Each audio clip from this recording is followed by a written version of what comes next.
rapid flow. We'll sketch and laugh, won't you come along? With every stroke we'll sing our song. Treble draw, let your imagination soar. Treble draw, bring art to every door. No need to be perfect, just have some fun. Treble draw for everyone.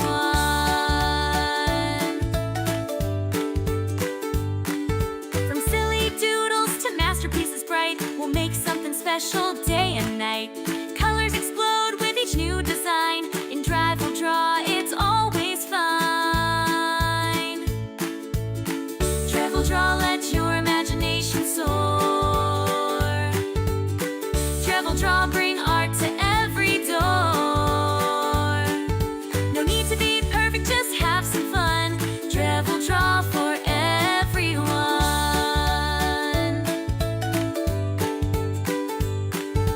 So grab a brush or a pen or a crayon.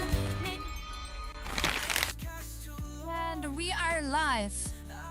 You're hearing me use the AI dubbing right now, because I have got a very rough voice and the mic is acting weird, getting a lot of spikes and whatnot.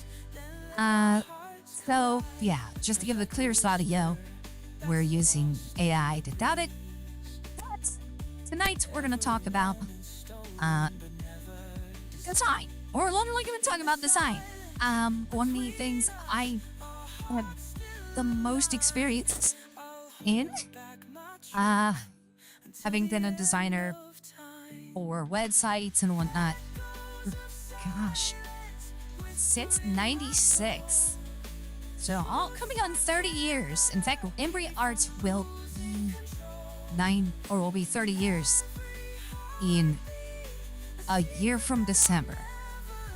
So it's weird to say that. I've outlived some things out here.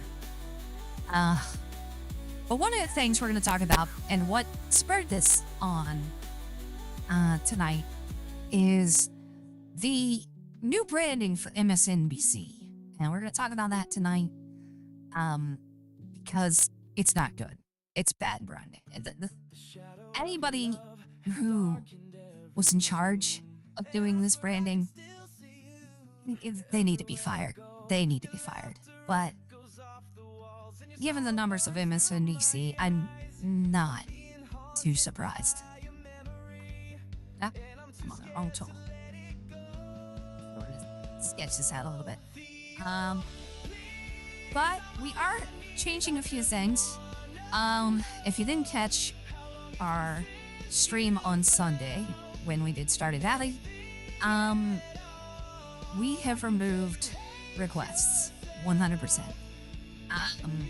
We had a rule set in mind for a long time for people to follow, and people continuously broke that rule set and paid no attention to the rules and just continuously walked over me, and we're no longer doing free requests. The only request we'll get and coming down the line, if anybody wants to, is a Patreon sponsor, which is Patreon /Demon Blade, and you will be able to subscribe to us at any dollar amount.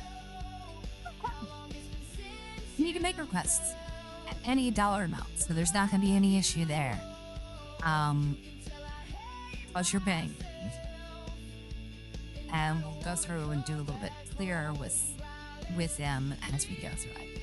So, but in its place, you're going to see some different art as we design things. You're going to see new things that we've designed and developed.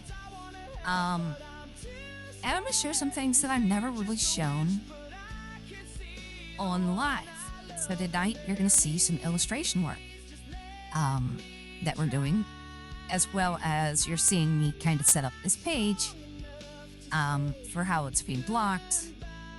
So what's going on in this scene is we have Ida, our main character,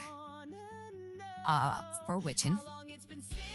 She has a job, and her job is to wait staff and in this job, she's starting her first day of work.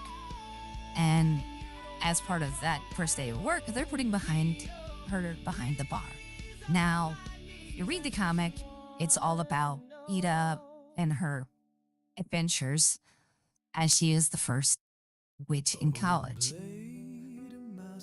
Only it's not exactly that way. So we're doing little things different.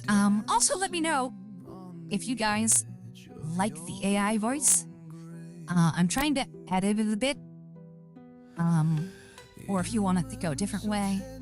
I plan to not always use this, but always kind of want to give people an option.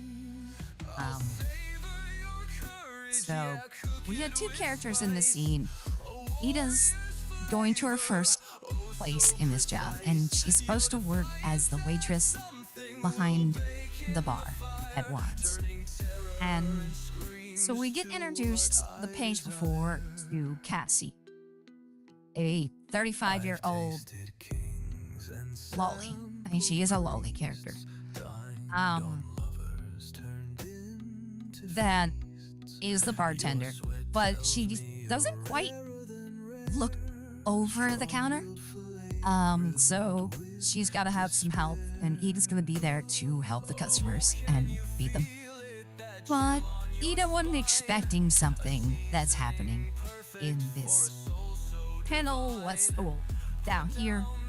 Ida's popularity is immense, and so fans have been coming to once apparently a week before to see her, and they just swarm the counter as soon as this restaurant opens. Or a wonderful gap, because a lot of Ida's problems are she doesn't understand the world, and let alone her effect on the world and what she's doing. And so we get a wonderful moment here. We introduced her fandom from chapter 1, and here's a point for her fandom to come out, which is juxtaposing the scene at the beginning of this chapter where she goes to college and she's just dealing with total assholes in her life that don't care. It's like, yeah. And it's kind of that niche thing for people. And for Ida, it's this crazy one moment. And so we're going to be doing some work on this one panel, but we will also, for a while, convert to... That's when I got a sketch. We can probably do a little bit of that. We're going to be doing the illustrational work a little bit more on here. Probably developing Fawn here, who's our black-haired girl. I haven't done any of the hair detail on her, but I also had started clothing detail. And this is something I don't really show my illustration, because it takes a while to do it, and it takes a lot of focus and whatnot. But since we're not doing requests anymore, people get to see the detail and environment and into it as we work. So we've got that. We're on the panel to do this sort of bar cabinet, which is actually behind it, even though you're seeing this kind of come to an end here. It's literally sort of where you put the alcohol. I have a wonderful brush that I've been using on the paint that gives me bottles, which saves my ass a lot of time.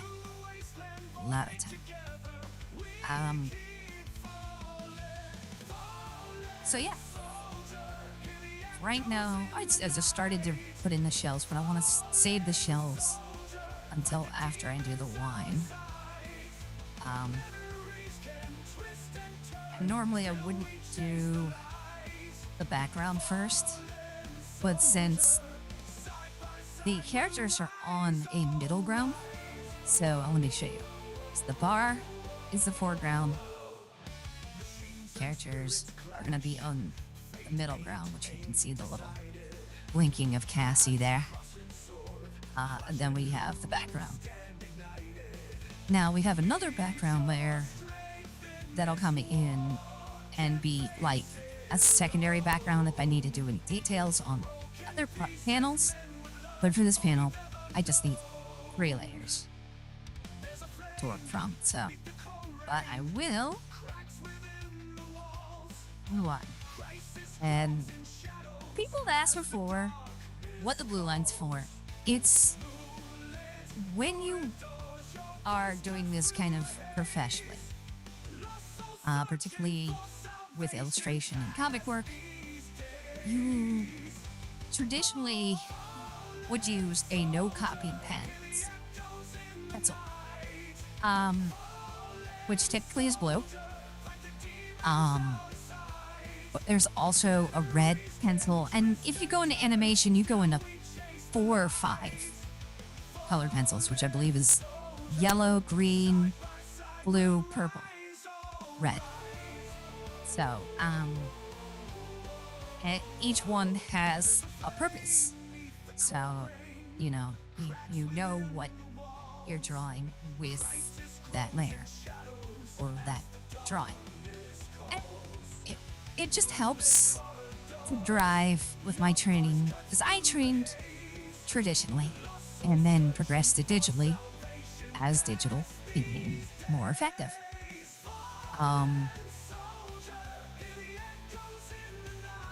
So we're gonna do our characters, kind of fade the background for right now, so I don't need to worry about it.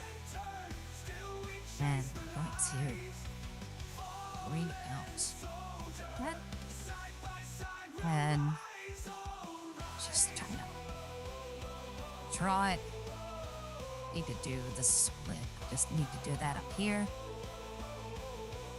And even though it's going to go below the layer where you're going to see, because the bar is going to hide it, it's just good to have it a little under.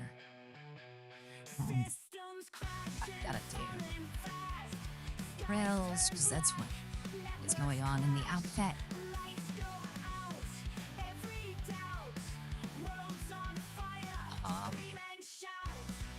Let's just bring that in. And this is a pose I usually use in Demon Blade for the character plot.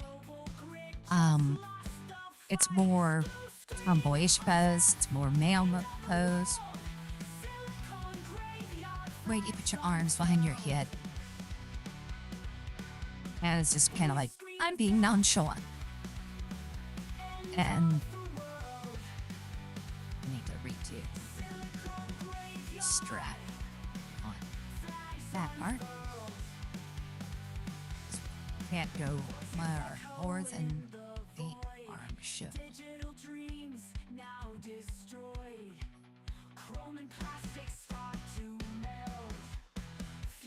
Might have to re-sketch the arm a little bit. But we'll see as we go.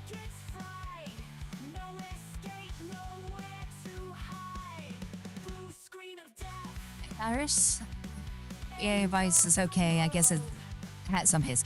Yeah, that's the quality of the microphone. I gotta change. I completely forgot to do it until it's like an hour before the stream. And I was like, crap, I can't do the reset up of the other microphone I have, because it's got to go through a soundboard.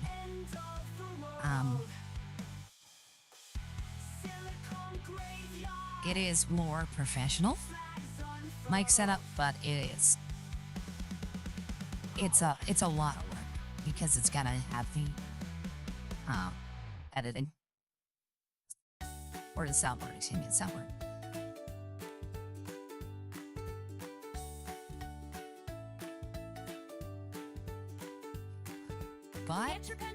hopefully the hiss won't hit all the time.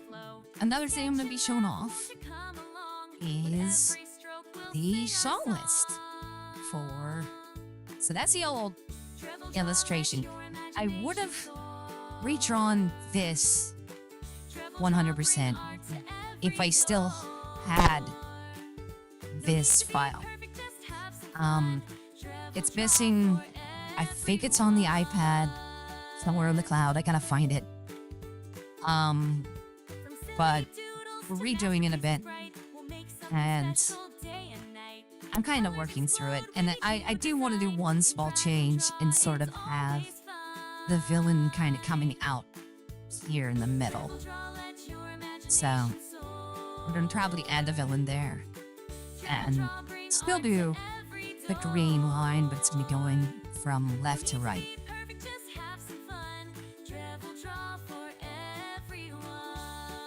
And maybe a few other designs to it.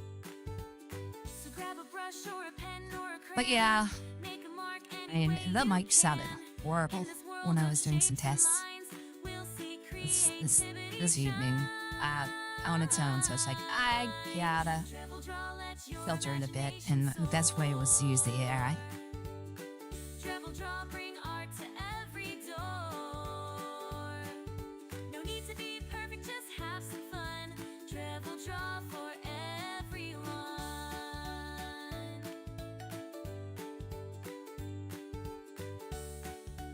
Now, as far as work's been going on, there's a lot with the 11 Kingdoms work, and I've been doing a lot for the Demon Blade music. The reason I'm doing Witched and not doing Demon Blade this week is simply because I haven't really gotten any further than what you guys saw last week. I've drawn 2 panels since then, and I haven't really gotten to work on it much more. But it's also a matter of I'm not opening the Witchin panel or page that you guys saw last week when I introduced Cassie as a creation and didn't have her name. It was a lot of the ways I wanted to, well, I mean, it's worded, it's fully finished, so I'd have to remove the word balloons because I don't want to give out spoilers. Although there's not much, it's just more spoilers about Cassie than anything.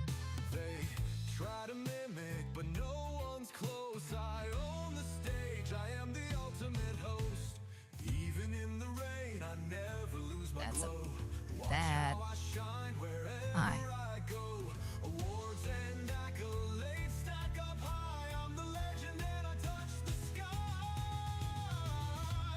King of this town, I know I am that great. Got the magic and charm that you'll appreciate. Every scene I steal with just a little wink. I'm the man who makes your heart skip a beat. It needs to be a little thicker there. I thought I have to clear there. A little bit there. And then all you see of Cassie is the damn twin hairs lit or whatever. But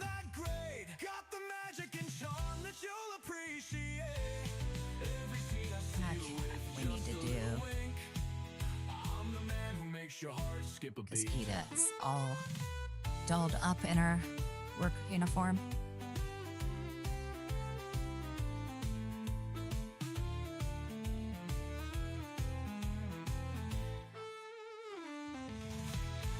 In a world of circuits and sparks, she wakes up. The android with the heart that's built to love. Just gonna, no, I'm not gonna do the eraser. I'm gonna do the tip on this because it's a little easier to get cleaner. She's always on the move.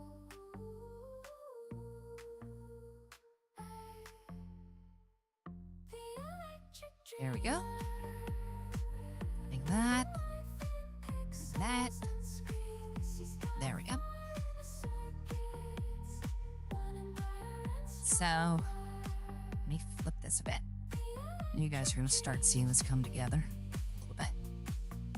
Let's bring the background back.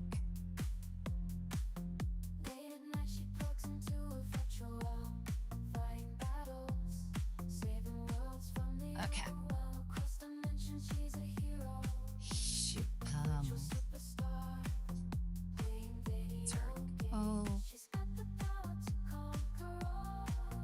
Right. It's these. That's right. That's what it was. Try to remember the color basis for those.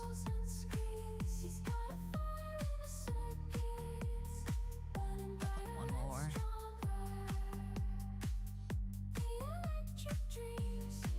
I don't care. That goes full there. That's long. As it can be repetitive.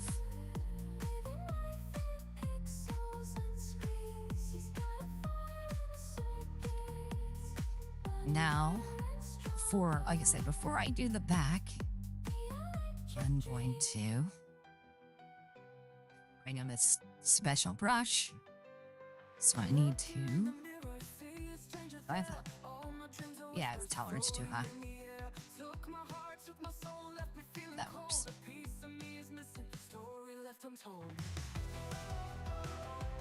And I'm going to do a separate layer for these. Bring them in. They're my artificial bottles. Need to shrink them down.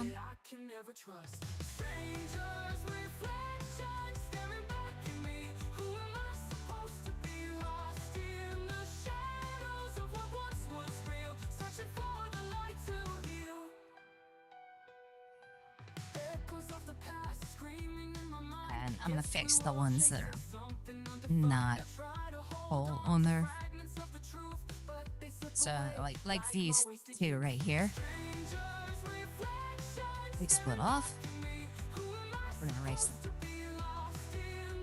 Well, we erase this one because it looks a little too that one can be believed because we're kind of looking at an angle that it might hide away. But we need, and definitely this one needs to be removed.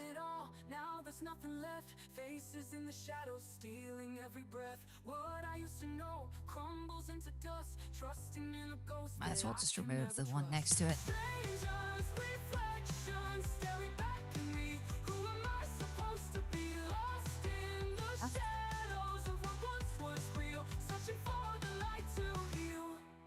I needed to do a bottom to cast, but I didn't do it. And in the week, since we've last drawn her, I've, devised her personality. It's person, and we've developed the character. And just one thing I kind of wanted to talk about, with the theme of design, is don't listen 100% to other people. There was one design I found article about designing characters, and they gave, I think, the first 5 or 6 points they were making out of 10. Bad advice. Really bad advice.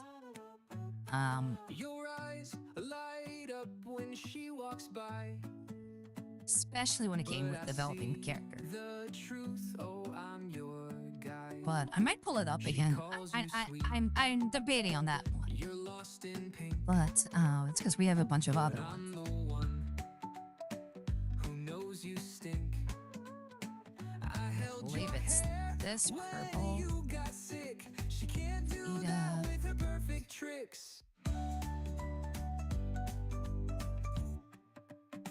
She's stealing my time, she's stealing my view. And I do know it's this shade of pink. Bake a cake for you.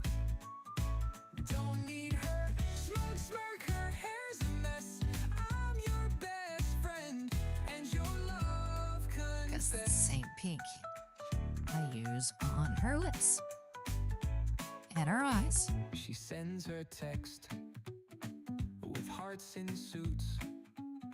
I write full novels, unsent truth. So, She'll make you lunch, store bought and flat, while I've been perfecting grilled cheese tact.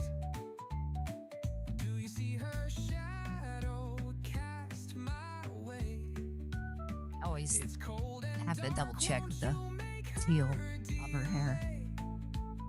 She won't climb trees or jump And that I know I creek. did do her talisman, I dare you find one which is other important. tucked in this unique. She's stealing my time, she's stealing my view. Does she know I'd bake a cake for you? Don't need her smug smirk, her hair's a mess. I'm your best friend and your love confess. Go.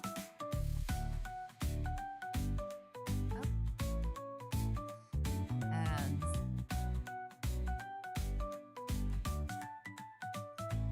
go. She's stealing my time. All right. She's Let's bring in a little bit of stealing the my view. Does gold she we have know on. I'd bake a cake for you? Don't need her smug smirk, her hair's a mess.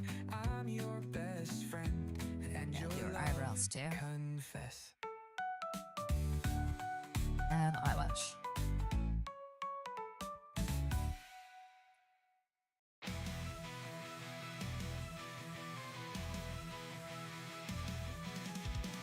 Darkness rides in silent whispers.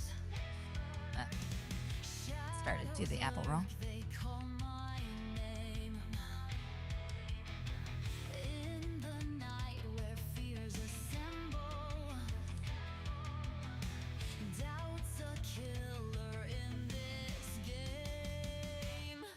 Icarus falls And from trees oh, so broken. it's well overdue for us to get into the subject of the night. So, we're going to start with what brought on tonight's discussion. So MSNBC started in 1996 and officially became a news broadcasting company, combination of Microsoft Word, or Microsoft, and the network channel NBC, hence the MSNBC. And not too long after the creation, the Microsoft got dropped as part of the company and was just part of NBC. So, yet they never changed the name because they didn't want, to divulge from NBC's actual name. So they wanted to, but they kind of wanted to keep it on. So, when it came to, sorry, so bad. When it came to bringing in the audience, well, over the years, their numbers have been dropping horribly. And with their loss of numbers, NBC gave MSNBC the drop. AKA, they sold out to somebody else. So, with NBC, my advice is that anything is better than I can draw. Let's get to the talk part here. So, with this new branding, they changed their name to MS Now. Now, many people are like, wait, Microsoft doesn't exist with them anymore. NBC doesn't exist with them anymore. Why is it called MS Now? Because that sounds like a multiple sclerosis It sounds like that. Well, there was an acronym. And I would say if you're not planning out your name for your network properly, then you're going to get a crappy name. And MSNBC chose the name MS Now because it's the acronym for My Source, News, Opinion, World.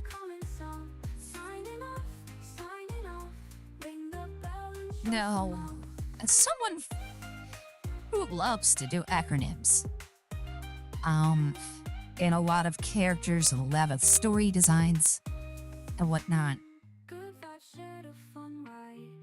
this is a dumb one. One, News, Opinion, World would need commas, but they don't have commas. My source tells you it's biased. It's just my source. So basically you're telling people you have a biased news media with opinion and worldview. That's all you got. And to me, dissecting the name. Then we get into the logo design.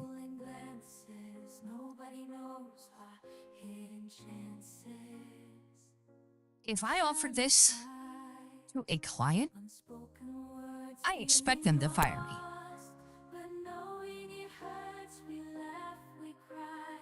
They're like, oh, well, it's got the red stripes, so it's gonna be American flag, but it's an equal sign for equal treatment on a blue background, which is very bad shade of blue, or all white lettering and very bland font. And you can see they put the separation: news, opinion, world. You need that separation, but it still doesn't make sense with my source. So let's use the blank page that I've got. So let me bring this back to drawing. We are literally gonna redesign this logo right quick to see how better we can do it. So first, it's the name. The News, Opinion, and World. It would be a better lead. So your network is called Now, and you use that. So that's your freaking name. You should go with that freaking name, Now. And then you can do something fancy with it. You can be like M, so you do the little sort of serious N.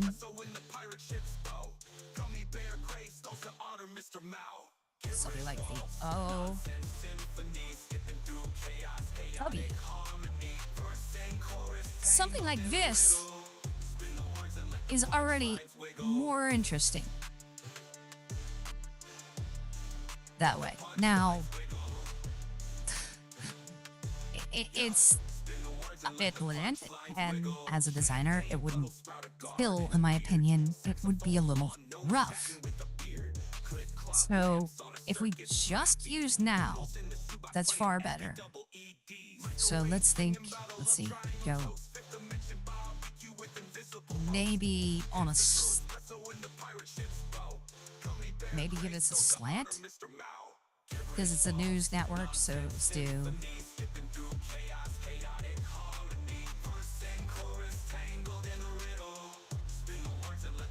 something like this. Then you put news, opinion, world. You don't need my source. And maybe do, like, if you wanted to go with a flag motif, you could do something like this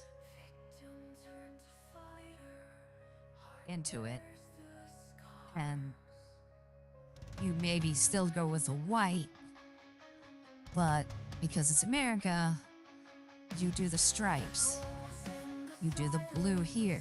You don't give a full block of blue with white text, a white flag, and just bland stars.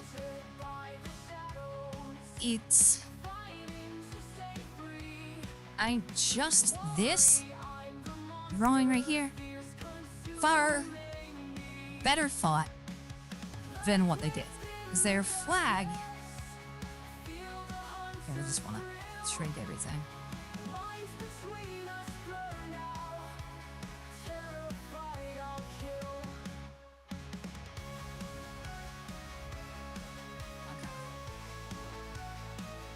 So let's try and draw what they currently have as their flag in their font. And let's also talk about the fonts. There are two fonts in the original, so let's go over to the fonts, or show it so you can see the font. This font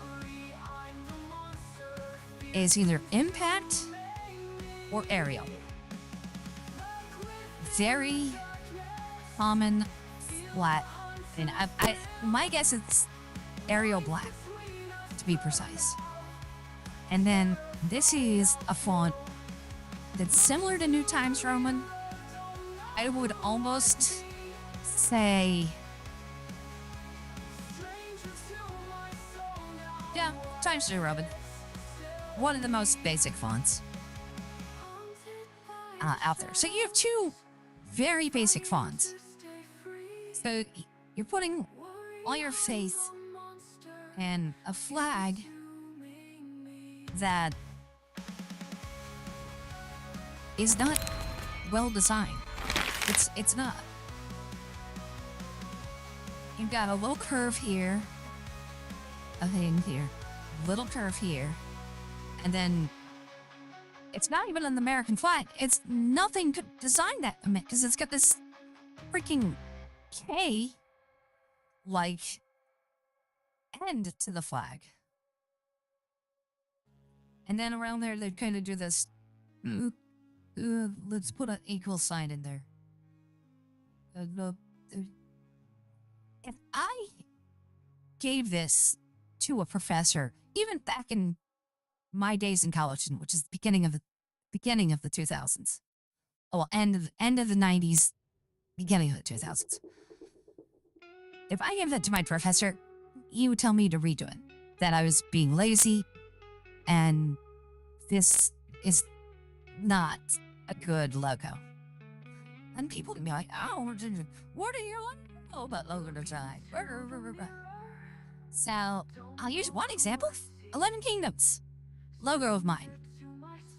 I designed the logo. It is a little problematic that I'm dealing with these days. I'm gonna have to probably redraw it. But it was meant to be blood smears with a very calligraphic script. Just saying kingdoms. Now, in my book reading design, I'm gonna have to probably redo the logo a little bit. What I would do is add some white in here to make it readable. Just the red's a little too harsh.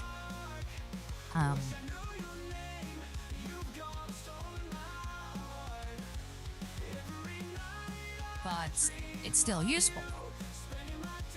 Let me pull up. Well, actually, I don't even need to pull that up. I can pull that up. But I did something similar with Demon Blade. Now, 11 Kingdoms. All of this is one font, except for the S. I had to hand draw the S. Because the S that they had didn't really work. This is Demon Blade. Similar script, similar idea.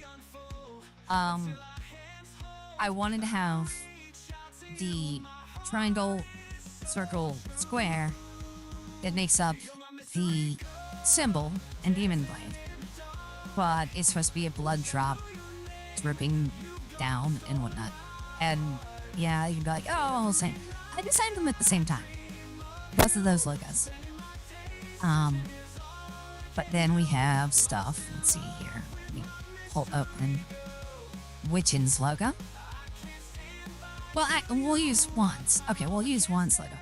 So I had to design a logo for a fictional restaurant in the series of Wands. And I needed to have when the power's off, when the power's on. And so we have, simply enough, this purple and pink lettering, this very simple wand-looking black mark, and 3 stars, cartoony stars, and they're bright yellow when they're on, they're dark yellow when they're off. And the logo for Wands, or the wording for Wands, goes purple, but it's like a dark purple. It's a washed out purple. It's something simple to design. Witchin's logo is completely hand-drawn. So I wanted to think, okay, what is going to work for a witch theme? Well, one, a moon, stars, broom. And I was like, oh, maybe I could go through and do all this. And I worked through different versions. I ended up settling on this as the final logo design for it. I don't even know if I've got the originals that I was trying out on here. Let's see here. Okay, I've got to. No, I don't. Oh, maybe it's Dining and Doodles. Let's see.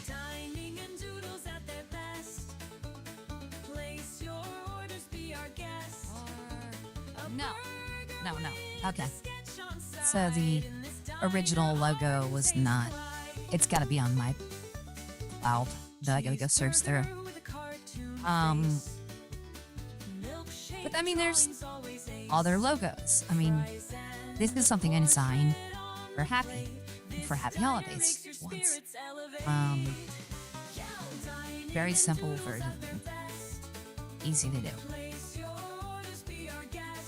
The fact of the matter is, you need to make your art interesting. When you do a logo, let's use for this very stream. Logo for this very stream. So I wanted to convey the art I draw.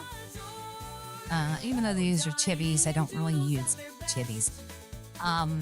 The logo I have designed for Embria Arts for the last, 10 years. And I just simply wanted to have Dribble Draw, but I was like, I need to have these characters and reference the blue line that I continuously use in my art.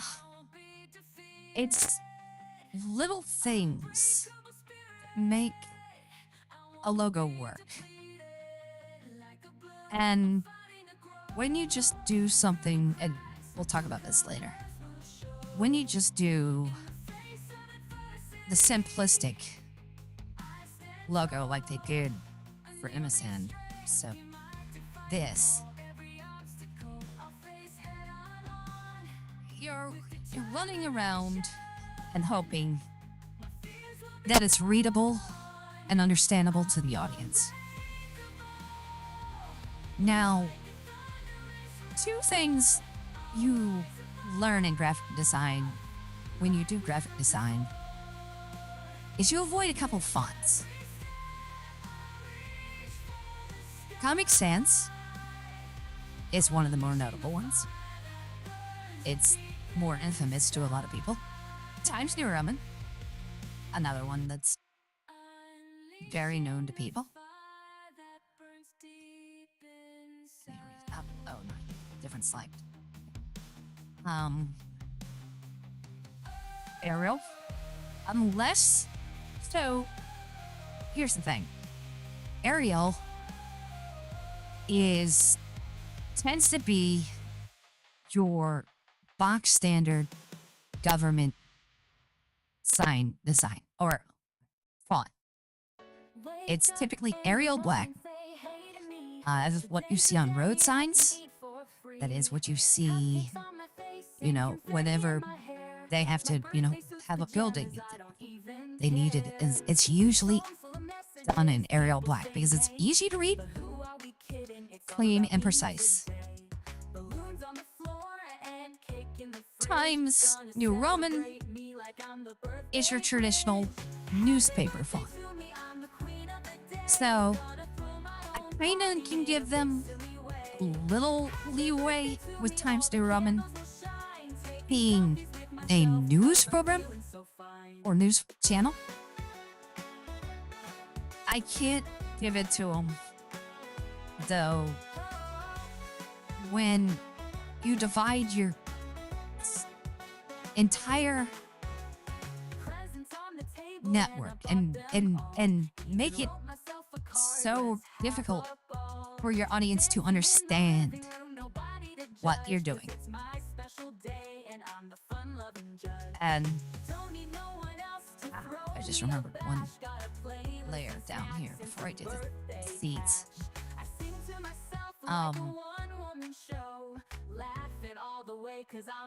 When you go through and do a design, you want to be unique. You definitely want to be unique. But you don't want to be too simple.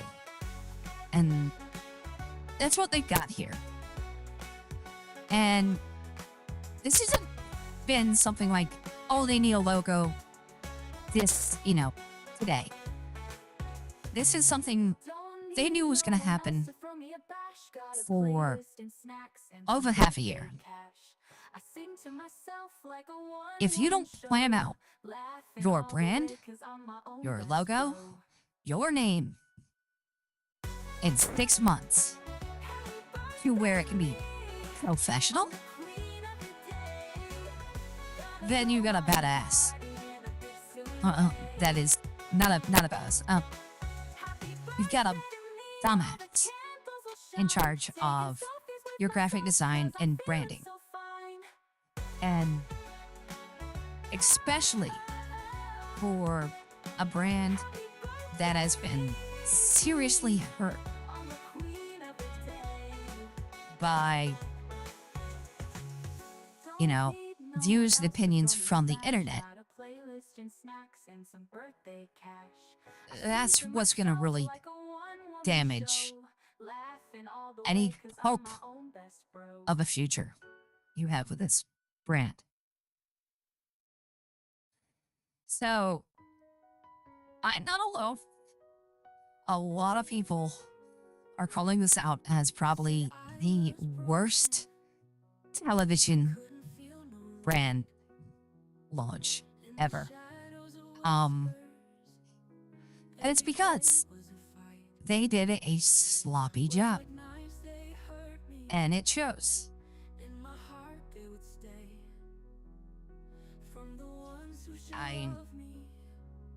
Personally, I don't care for MSNBC. But, well, now MS Now. But if they want some branding and they want to pay me, I'll be more than happy to brand for them. Again, I'd probably go with Now, but I think the problem with going with Now is it encroaches on Oprah's license, or something that Oprah licensed, and so they have to do a different brand. But my source, no. With a news brand, you cannot use the words my source. Because that's damaging your brand right there. Because it's basically saying, oh, well, I have a biased source. And you don't want to put that front if you're going to be a news brand. It's just horribly suicidal. And I don't know. I don't understand. Because we're not talking about, them being in some sort of desert location where it's cheaper and they don't have any graphic designers, so they got like Bobby's, nephew to design it for him. They're in New York. And you can almost spit and hit an artist in New York. So, to have the excuse for how bad this is just laughable. It's just laughable. And it's just going to show how bad this branding is. Okay. I gotta do the chairs or stools. So I need to add those. I kinda lighten that so I can kinda see. Woke up at dawn, grabbed my rusty hoe, headed to the farm where the parsnips grow. Grandpa left a letter, said this land's my fate. Now I'm swinging at rocks till I renovate. Yeah, I don't expect people watching this like, oh, well, I'm not a designer. As you said, Iris, you're not an artist, you're not a designer. So, it's for the layman. Do they understand it? So, I'll pose this to Iris. Do you understand without what I told you? Do you understand how bland this, well, not even the design, how stupid the branding is. Because it's horrible. It's horrible. For a New York company.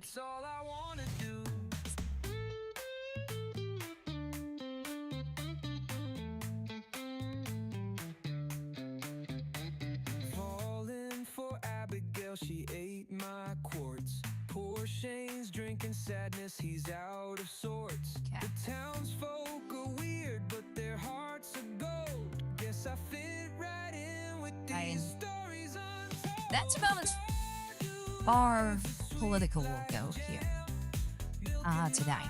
I am going to try and not be fully political unless there's like some big news, but the big news right now, I think the world kind of knows. We're just waiting to see if anything comes of it.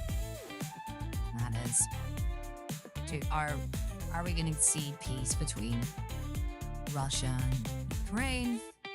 Has come to see. And there's not really anything I can say as a person on that subject. Because it's like, okay, I'm not someone with military background.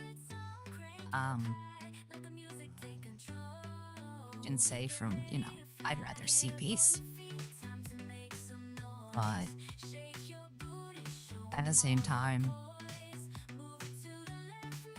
there are certain people I wholeheartedly agree that don't want peace in that face.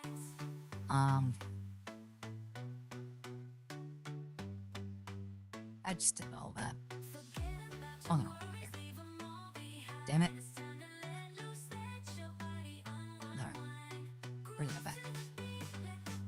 there.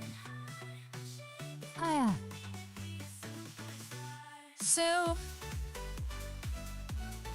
the next part we're going to talk about, we're just going to look at really, really poorly designed stuff.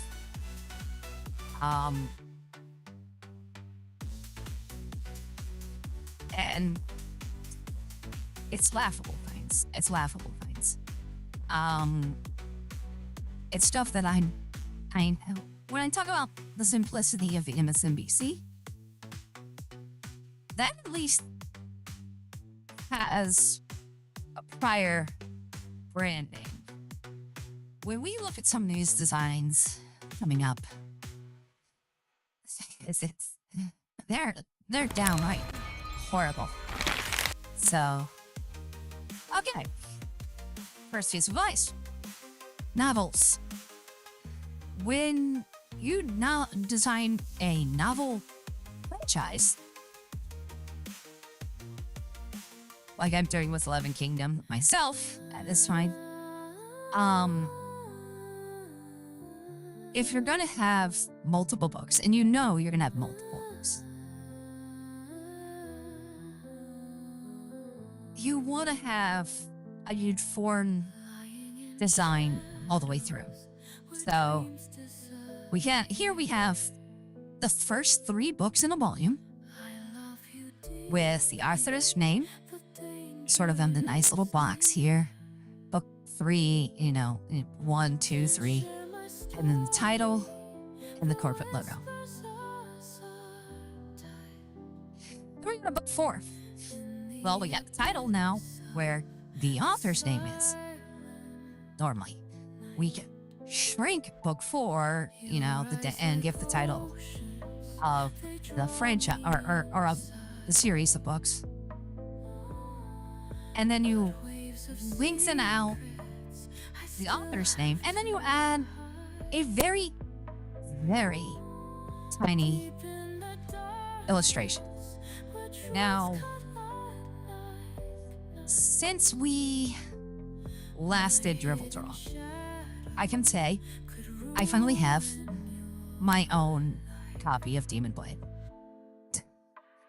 I have never had my own author's copy. And they made it cheap. They made it cheap online. I've seen Septim Sen's version. So of course Septim Sen, I'm on his podcast regularly to do anime talk.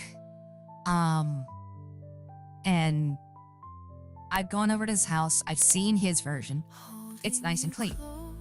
They sent me an author version, and it's like muddy, and the logo's a bit off, the front cover's image is a bit off. And I'm like, great, you kind of give me the crap copy. Thank you, Amazon. And I have to think about that when I'm designing stuff like the 11 Kingdoms book. It's like, okay, do I want... So this one was, you can see it's a bit muddy and dark here. But I made... So the characters are the same person, technically. You have the main character, Jamie Eve, who's got the blonde with the blackish blue mark. She's the real world version of herself.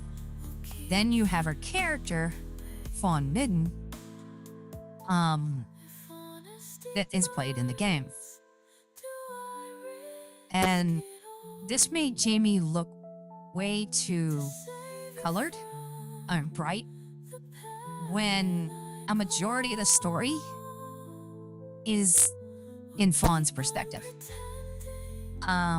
Or in Fawn's form.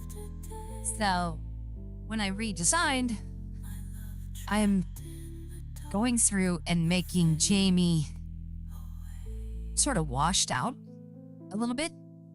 And while Fawn has some bright colors, it's not going to be all bright colors. I'm going to kind of mess with the hair a bit. We'll see as we draw it a bit. Yeah, they should have used the napalm. Fuck. Example. Yeah. Okay. So, and I'll bring this, I'll pull this up because I realize I don't have the art up. So, here's the current version. Here's the old version. So, in this version, Jamie's too bright. So I had to bring up the purple and Fawn's hair, and we're gonna kind of not do the purple. But I wanted to make sure we get, a little bit of their clothing in, and I want to have DC prominent, and then have sort of my medieval kingdom prominent, and have this sort of divider with water, a field. And it's, so I was working on, before the stream, the fantasy part, and trying to get the river, the water, to look faded. So just have a little fade to it, so it's not as rich and dark as where the real world component occurs in the novel. And a couple other designs differently. I shrunk Fawn a little bit down because I felt she was way too dominating of the image. And like I said, we washed out Jamie purposely. Her hair's not bright and vibrant because she's the tragic part of the story. Fawn brings the hope, the light, and Jamie is sort of that tragic moment before. So I'm having to think those colors through, but I also have to think, okay, is the print gonna be good? How's it gonna come out? Because this is gonna come out on hardcover.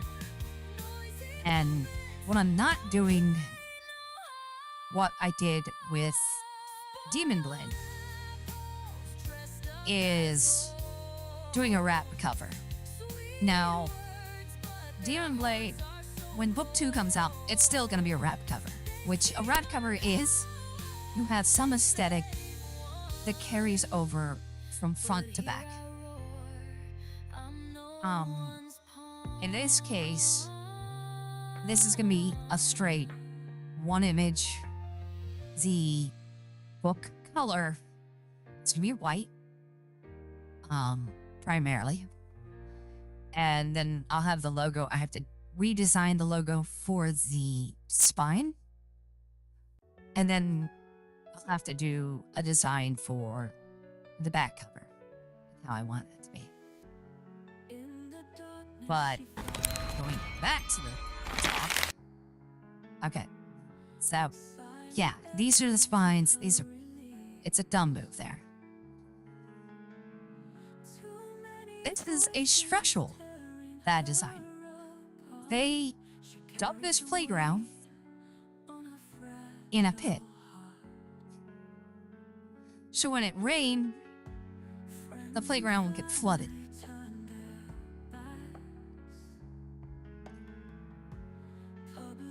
Yeah, not a good design there. Here's another bad design.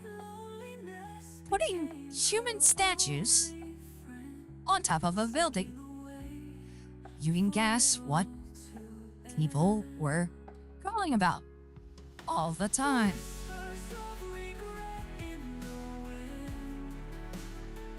Here's an elevator design.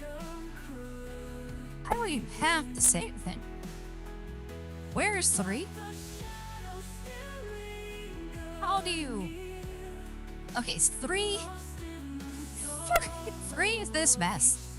4 is this mess, but it looks like it's got you gotta have a key to press the button. 2 is here. 1 is here. 5 is in the middle, but it's it's horrible design fun. Why is the water yellow? Did no one think this just looks like dolphins playing in pit?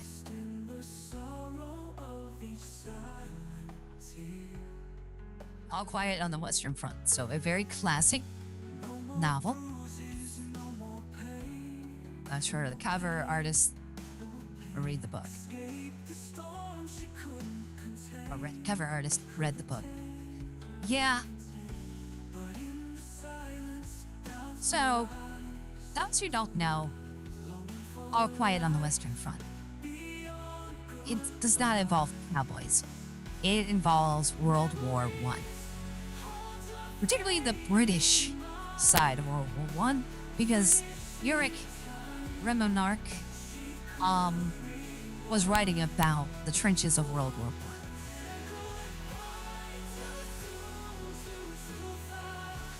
The shadows of the numbers are different font. So we were talking about font earlier. This is a bad design for a font. So typically when I do my thumbnails, I will outline it. But I will always outline it with the same font. This, they didn't outline, but they used a different font, so it looks like a mess.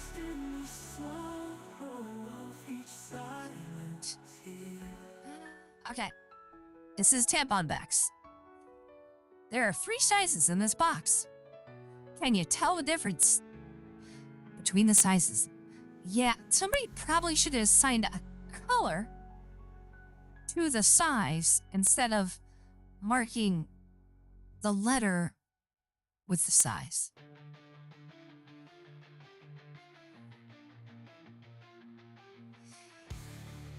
Are you 25 feet tall, own a millennial dollar yacht, and want to hand wash the yacht? This is bad Photoshop, and we're gonna have another bad Photoshop right not too far after. This is a bad design structurally.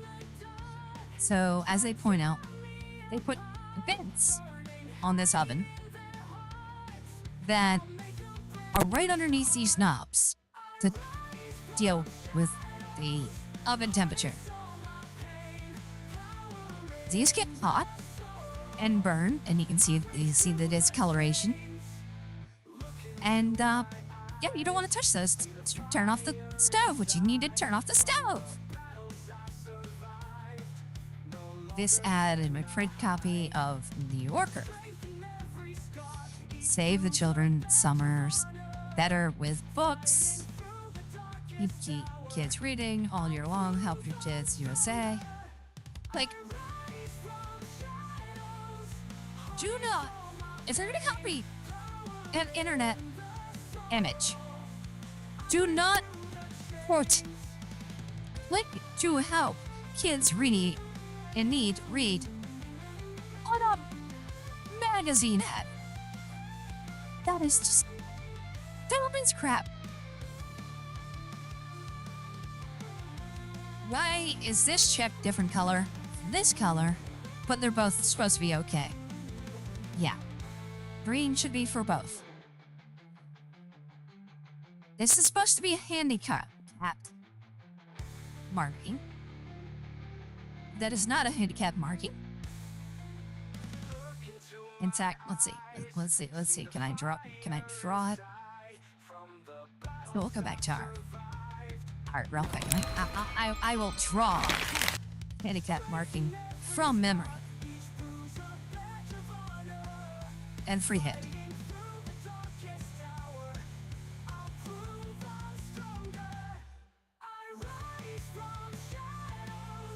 That's handicap. This with the show looks like a melting maybe apple with a face or pumpkin? Oh no. Kitchen design. Well, you have a dishwasher. It's just like in this weird cutout. Yeah, it's restaurant update. I've designed menus for customers before. I don't know what's going on with this because it's hard to tell what's going on here with. So let's go with just the falafel here. So we have falafel, we have tomato, and a really tiny thing, cucumber tzatziki, sweet and spicy Korean, and then we have nuts in smaller with a bold, but it's the same ingredient. A limeade and heirloom tomato, two different fonts again. Vinaigrette, which should be on the same line as this. If you're going to do an ingredient, it needs to be on the same line. Mixed greens, sumac and black lime mayo. All right, first off, that's a lot of lime on this falafel. And ciabatta, on ciabatta.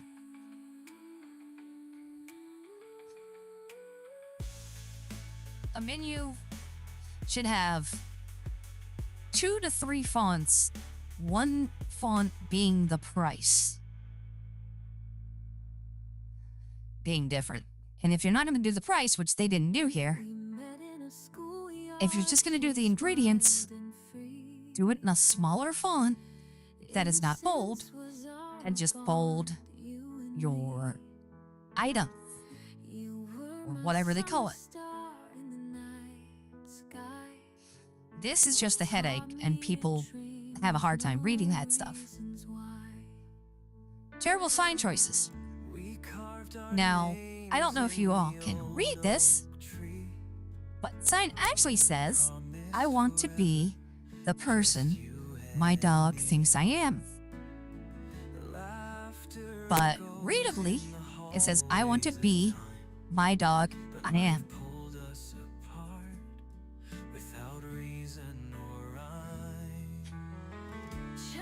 7 foot pole. Pole. Gotta get the mic up to be. 7 foot pole holds an entire family. Now, I know I'm trans, and I have a male goat in some ways, particularly height. So I'm a bit taller than regular women. I'm 5'11". I could barely swim in this on my own. You ain't fitting a family.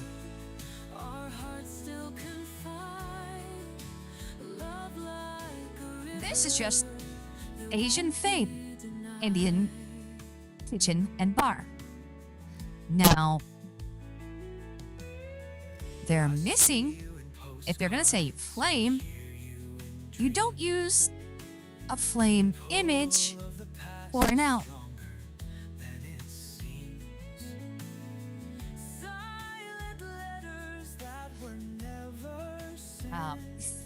Spacing. Spacing is key in a design.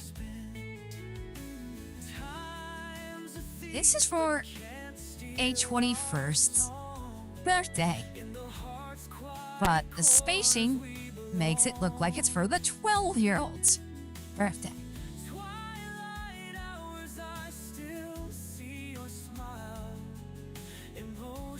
Now, the problem here. You're merging people's hair. Now, I mean, we can flat out talk about me doing it here and kind of doing it here. Although, in this case, it definitely looks like Jamie's behind font in this one. Whereas, it was kind of merging. And, to be honest, the illustration, it was merging. I'm not shocked that I got it that way. So let's go back to talk.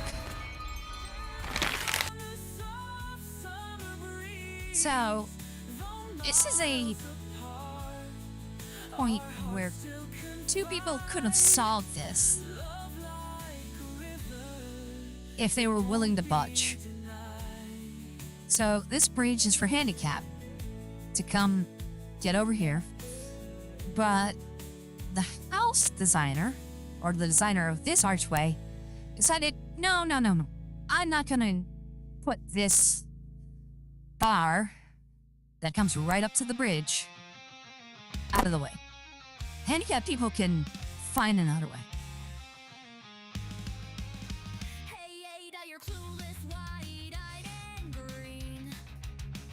Vision. When you're gonna advertise a product, you don't show a decline in that product's advertisement. You show a positive. You don't want to show, hey, this. You don't want to show this. That's just, you're giving the company bad news. We already went over this. Cookbooks. I designed, I'd say 5 by now. 5 cookbooks. And when you do an index of any book, I've designed a couple of other books. This is for chicken cookbook. So the whole book's about chicken cooking.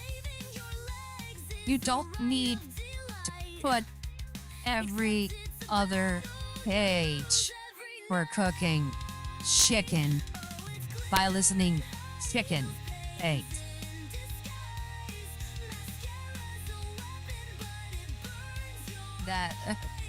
That's 1, 2, 3 rows of an index, and that's just absurd. That's just absolutely absurd for book design. That's a Photoshop of a slide for net. All right, this is the one I was gonna say. This is your Photoshop. Dry. Okay, not so bad with the dry. Wet. You go on a water slide in fall gear, and even formal gear with this one kid climbing up and playing in water like that. Yeah. I mean, not only is the background a really bad choice, but the kids are a bad choice with what they're wearing compared to the slide. It's just one big bad decision.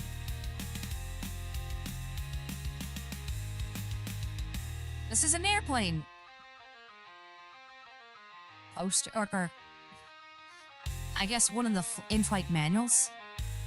So if you see fire, or you see, and if they're saying origami birds, I don't know what the hell that is supposed to be. I'm guessing frost? Maybe? Okay. Cincinnati. Hydration to others. If you do the chemical formula for this, it is not water. It's formaldehyde. If you want to make it look good, then I would not do the CH2O. There's the C, even if it is Cincinnati. Bad idea to do CH, because CH is a chemical formula. Bad stair design. Really bad stair design. You're gonna just bash your head on this wall every time you go downstairs. I swear. Alright. Iris, I believe you're from Brazil, aren't you? Uh-oh.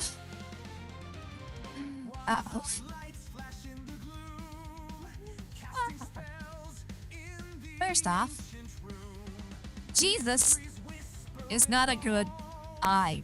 Maybe a T, not a good I.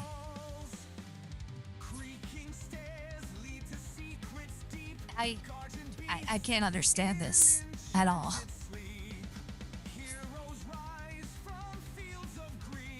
All right.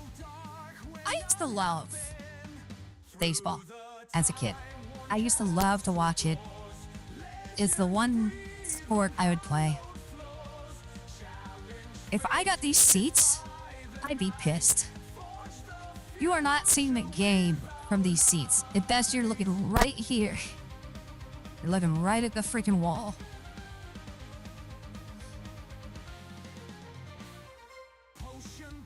It's just a bad idea completely. Chilled, juiced kids. Juiced and kids. It's bad. Hardcore for four-wheelers. So a handicap lift that has a curb. That at the side. A urinal next to, I'm guessing, a stall. That just, the stall door comes out and smacks you into the urinal. Wonderful. First glance, I thought the can was being badly rusted, but it turns out it's part of the graphic. If that is your graphic, and you have it rusted like that, that's bad. That's bad. Because if I saw that on the shelf, I wouldn't buy it because I'd be afraid it's gonna fall apart any moment.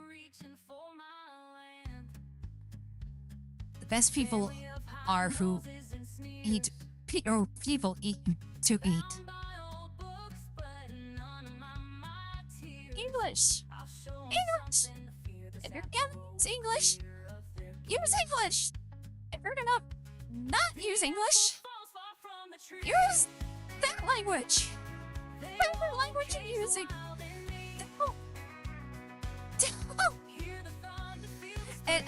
I'm guessing it's supposed to say the best people are, and there's no the, but it should be the people who to eat. It still doesn't make any sense. It still doesn't it does not make sense. You need to make a grammatical correct sentence. And that comes from a person who's very bad at grammar. Don't mess with Texas. Okay. Is there a CL or something? I don't get what the problem is on that one. Rowboat! That is not a rowboat. That is a sailboat. Jokes and gags. Pop Sid Squirrel. That is horrifying, whenever that is. And I don't get how that's a gag.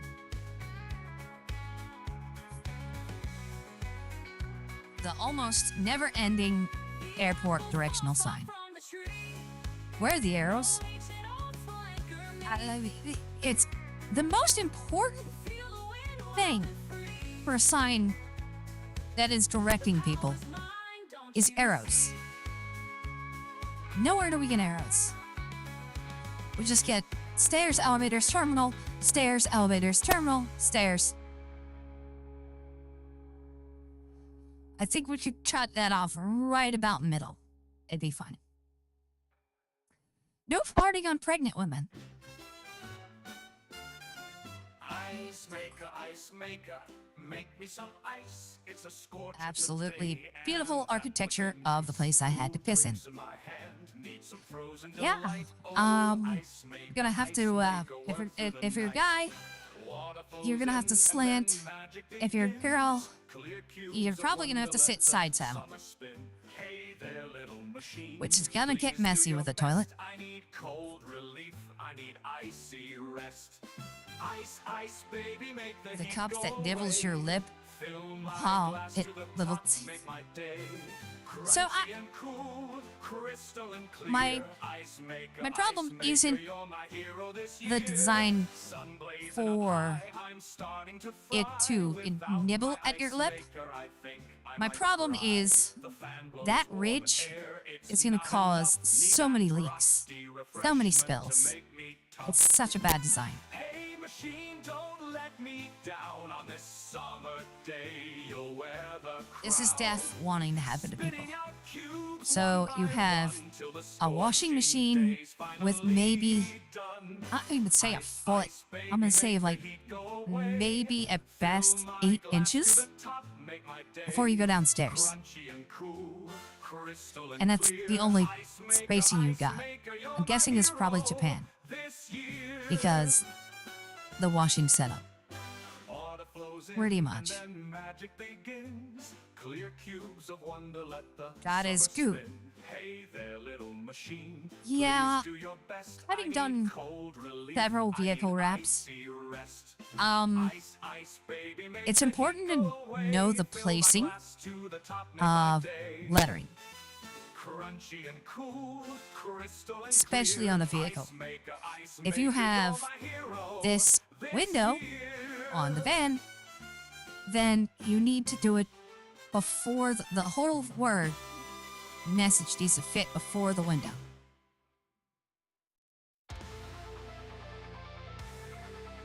We have to decode what the shirt says.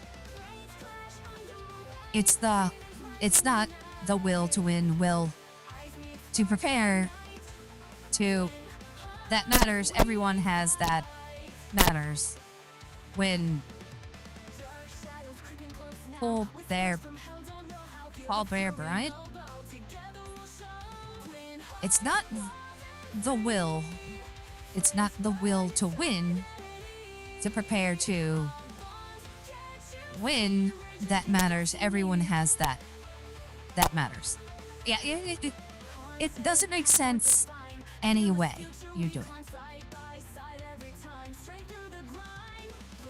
Russ?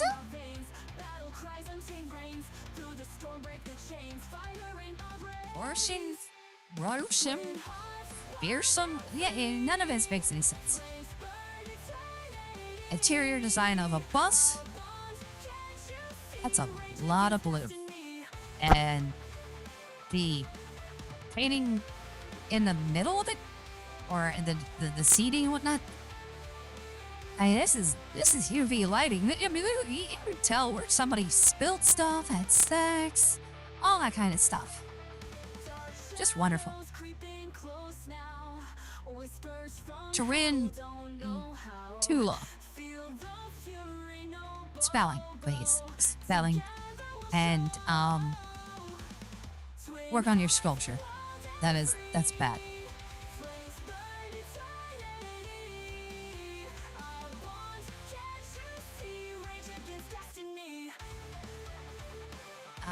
I think they're trying to say Dumbo. So, thinking of dumb,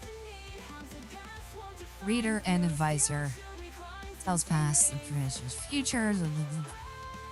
Why is Dumbo here, and why do you have a crystal ball there? And if it's supposed to be psychic Dumbo, what is your point? What the hell?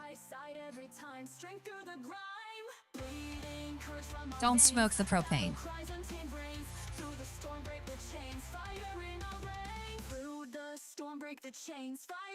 And the last one. Oh, they won't let me do it. They won't do it. So screw the 50 designs. All right. Well, we'll show some more in a bit. We're gonna get back to these. All right. So, yeah.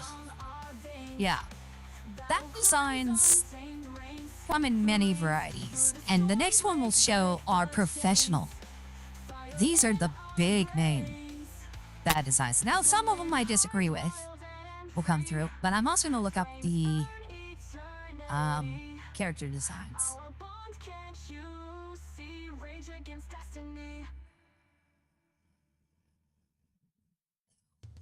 and pull up the one I had earlier. So, and we'll talk about why their design method is not as great. So let's go back to work on our stools, which is what we're working on here.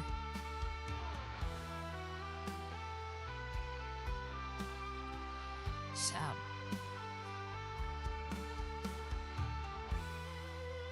even when you're working on something fictional, in this case, a restaurant, you gotta think through sort of like the structural design that you're gonna draw out. And so, for ones, when I designed the place, I wanted it to look like Old English on the inside. So when I do the walls, whenever I do the buildings, interior, with the exception of like the kitchen, because you guys last week saw me drawing the kitchen. It's I'm probably gonna have to move some of these stools apart, but for now, I don't care.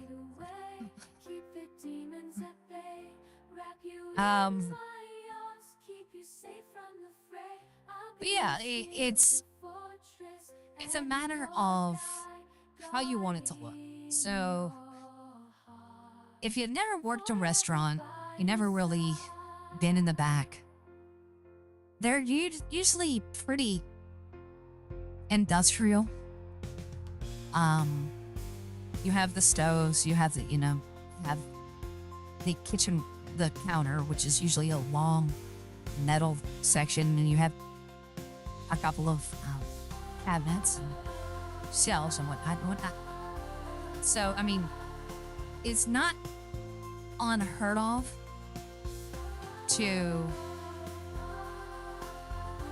see more of an industrial look. Yeah, I gotta get rid of some of these seats. That I made them way too small. These middle ones. I can't get over them.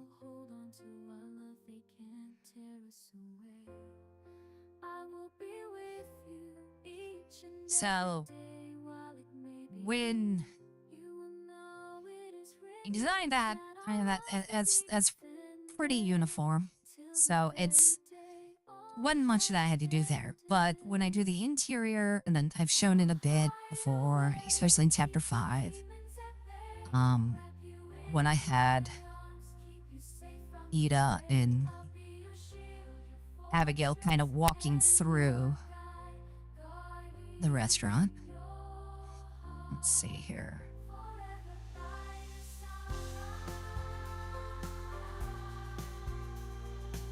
So literally this panel, this page.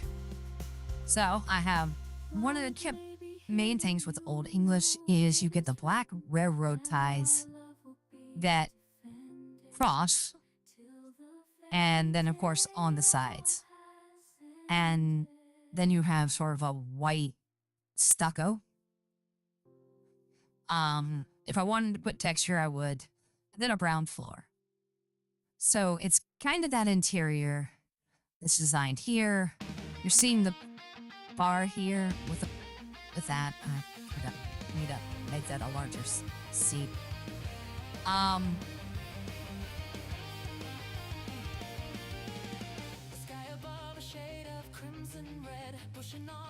don't want to touch it in the sauce. I like it too much.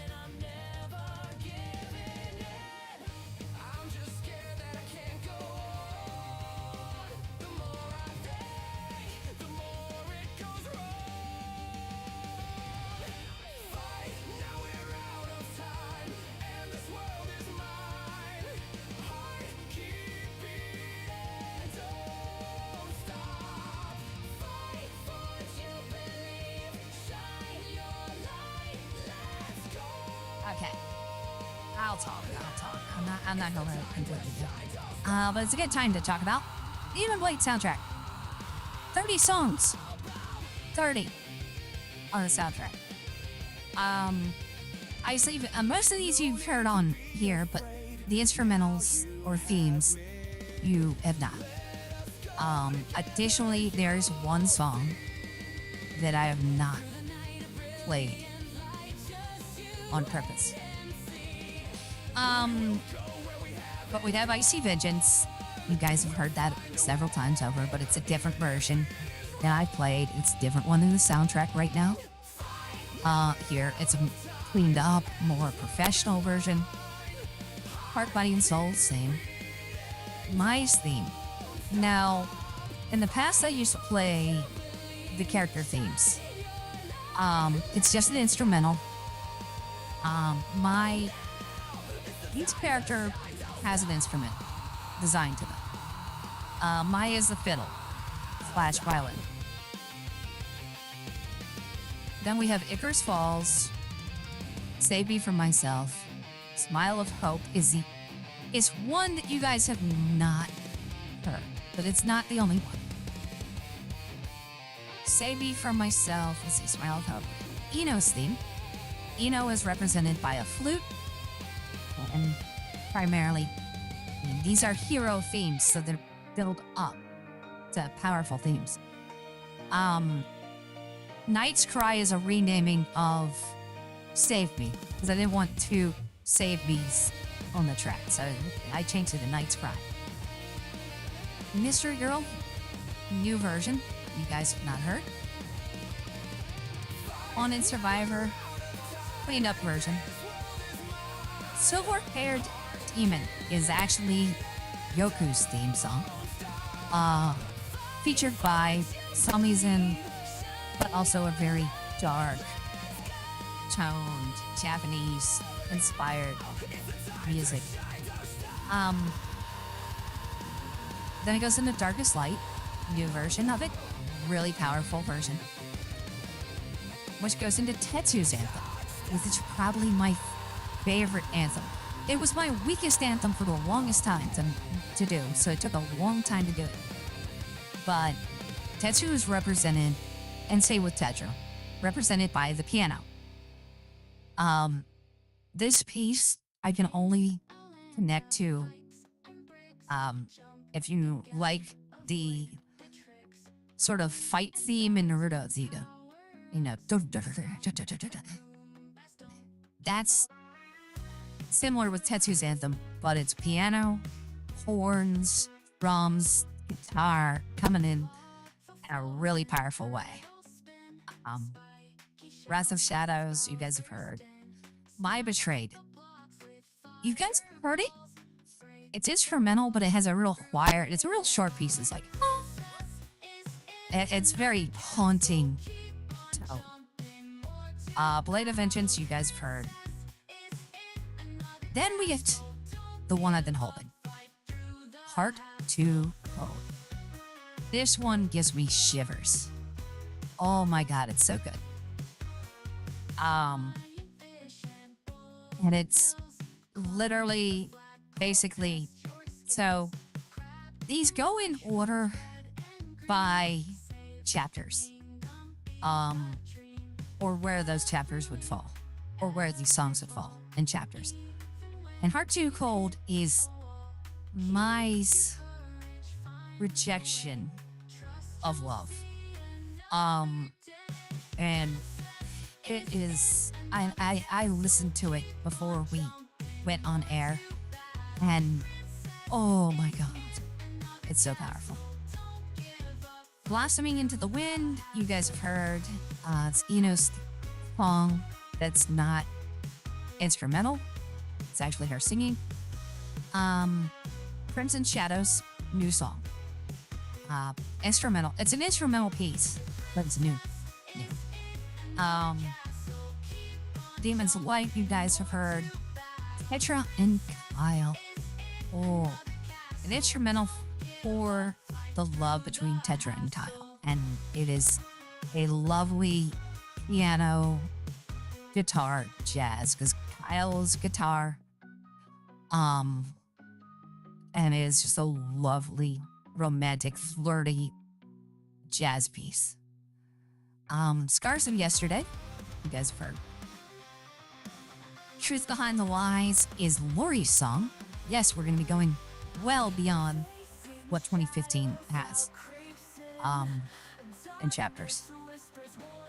Tempest Rage, Spring Song. Not an instrumental, it's an actual song, and you guys have heard it. Just Open Your Eyes. Another Tetra song there. Dim Blades Cry. You guys have heard. Heaven is one of the ones I've introduced recently this last 2 weeks to you all. You've heard it once or twice. In the Quiet Shade is the version, you guys have heard the version that we have here, but the version for the soundtrack, whoa, just really shiver down the spine. And it's about my, having to reject that love that she wants to share with Tetsu. And the piece brings in Mai's violin, and it's just done pitch perfect, in my opinion. That it's probably one of my favorite songs on the soundtrack. First in Flames is gonna be one of the last songs because the character it's about is not Mai. And it's a character, while they've already appeared in 2015, they don't have a prominence until later in the story. And it ends with a song you guys just heard, Heartbeat, which is such a good sort of anime theme song. I so want to play some of these songs for you guys, but I'm trying to be good and not playing the actual collections here. Now, where am I with this collection and when it's coming out? At this point right now, I'm trying to line up 2 stores. One, iTunes. It's gonna go on iTunes. I have gone through, done everything I can to produce iTunes. The only thing that I'm holding off is because I need to get the second thing, which is a Shopify store. I'm trying to get Shopify to work. I've not succeeded yet. And what's going to be on the Shopify for Embry Arts is going to be, you can buy the Amazon book, you can buy it digitally or hardcover, you'll be able to buy the soundtrack, you'll be able to buy future soundtracks, like one for Witten that is around, and you'll be able to buy A Living Kingdoms when it comes out. What you will not be able to buy at this moment is merch, because I don't really have a source for the merch. We haven't really decided on how to do it. Technically, I have a merch store. It's connected to this stream, but it's only on the Steam Labs site. So it used to be embryartstore.com, but I don't think I have that that location anymore, or that site. Basically, I'm trying to think. What am I trying to think of? Website title. I don't think I have the website right now. I think I've let it lapse and somebody bought it out from me. So I'm gonna have to do a new store thing. So I mean, even that'll change here on our imagery. But you can see it's at merch at embryarts.store.com. Back. Oh, let me double check. Embryarts. Ah. What happened? Whatever. on the ground. Haven't lost what we have found. Why am I? Dancing through the danger zone, not fighting this What happened? Microsoft, come on. building up a brand new What the frack? in this land of crow. Survive, Exit full screen. There. Okay, when full screen, it's somebody. gonna scream and gonna shout. Survive, survive and thrive. In this world we stay.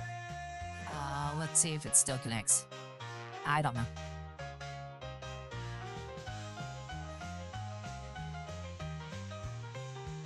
Nope, does not. Okay, so it doesn't work. So yeah, JamboreeArtStore.com is gonna change. We still have stuff available. You just have to go through Streamlabs, and it's really awkward setup. I will probably make it through JamboreeArts.com itself. Those who don't know, yes, I've maintained Embryo Arts for 30 years almost. So, yeah. All right. That was sort of marketing contract or stuff we had to do. So yeah. Soundtrack coming out soon for Demon Blade. At least the first one. I might do a second one. Because there are tracks I had to deny. Because I didn't feel they were as good as they could be. And there are other characters and other bits I'd probably set up when it gets further in the thing. I didn't want to go beyond what the 2013 covered, with the exception of Frozen Flames. Frozen Flames. So I didn't want to go beyond that.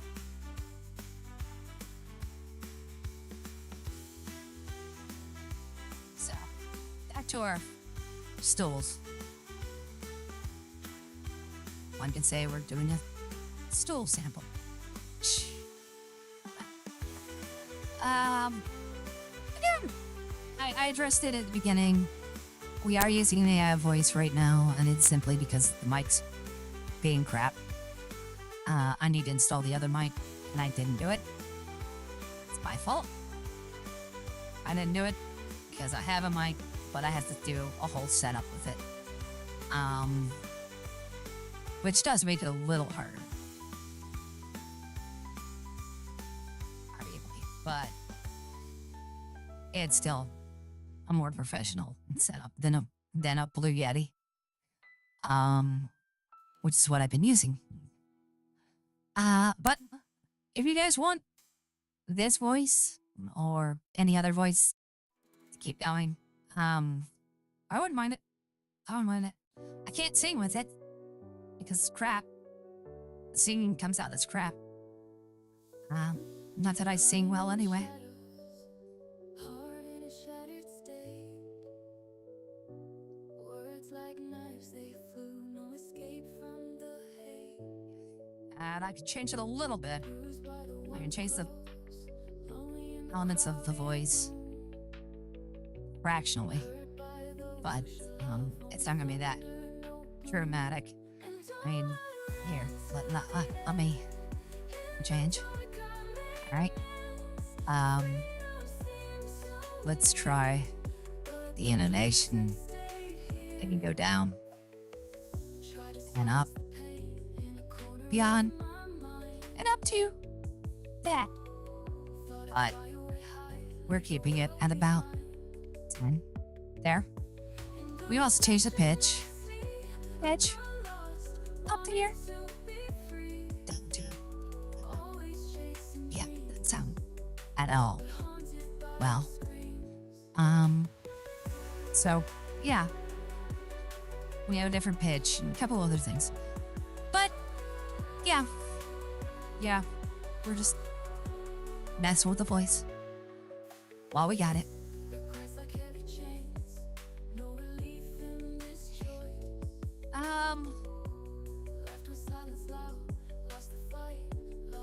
Changes, I mean, down the line, because we did, as I said at the beginning of this, and then we said it also on Sunday. We are no longer doing requests from or free requests. That's the more key way to say it. Because we've been doing that in the past. Most people didn't realize that that was the point of what was Dining and Doodles and became the second half of the show. So we will not be doing any more requests unless it is a Patreon sponsor. So Patreon right there, but Patreon is right above the socials. And it's patreon.com/DemonBlade. You can sign up for as little as $1. And with it, you'll be able to make requests. You'll get your name and credits depending on how much you put into it and all that.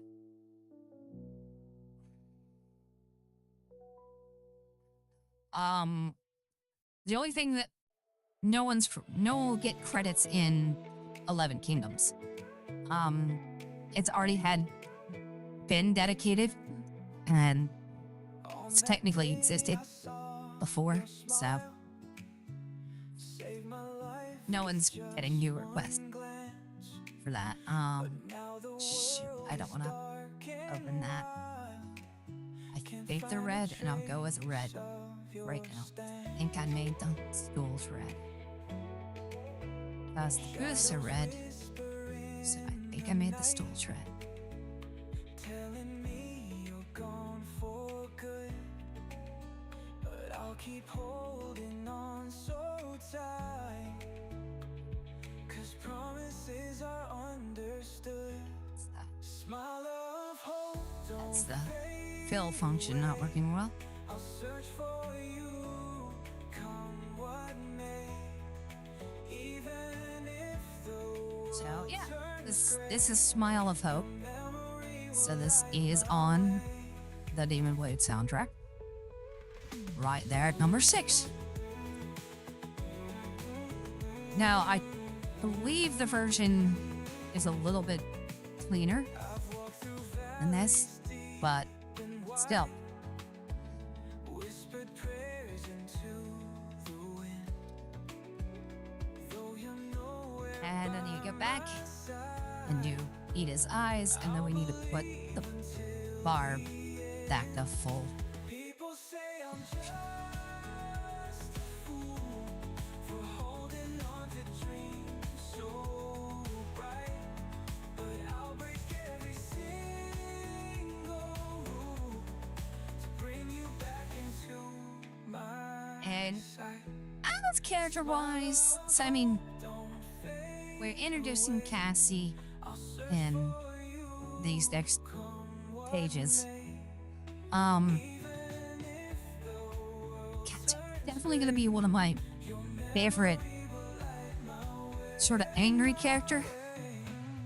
She's gonna definitely have sort of anger behind her, some spitfire.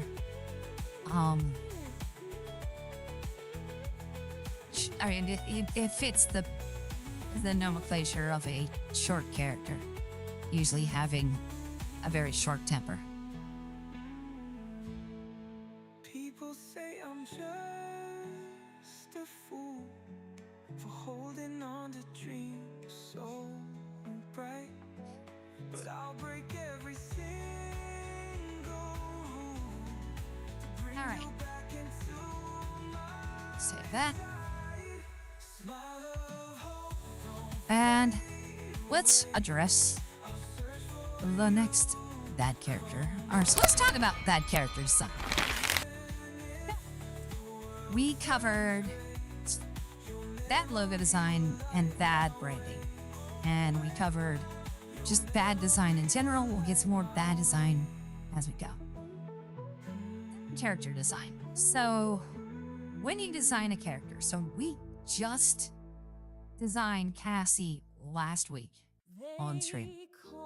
With the spells that amaze, but I used to be Theo and my family what this person is, and this is the examples from Don Cordy.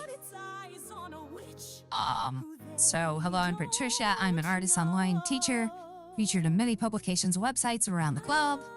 I'm here to help you create amazing, fun artwork as soon as possible.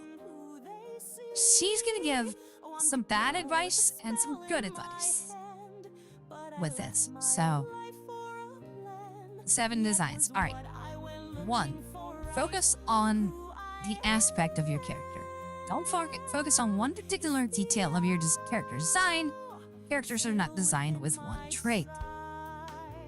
For example, an evil character don't overly focus on how bad they are at everything. Instead, give them a reason for being evil. I agree there. This is a good point. Yoku has his plan. So currently in Demon Blade, the main villain of the current arc is Shinyoku. He is the very person who stole Mai's heart. And I mean, literally, stole her heart.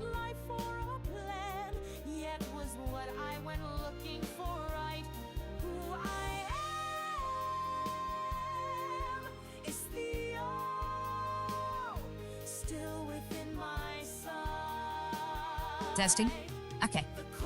Lost my vocal there. All right.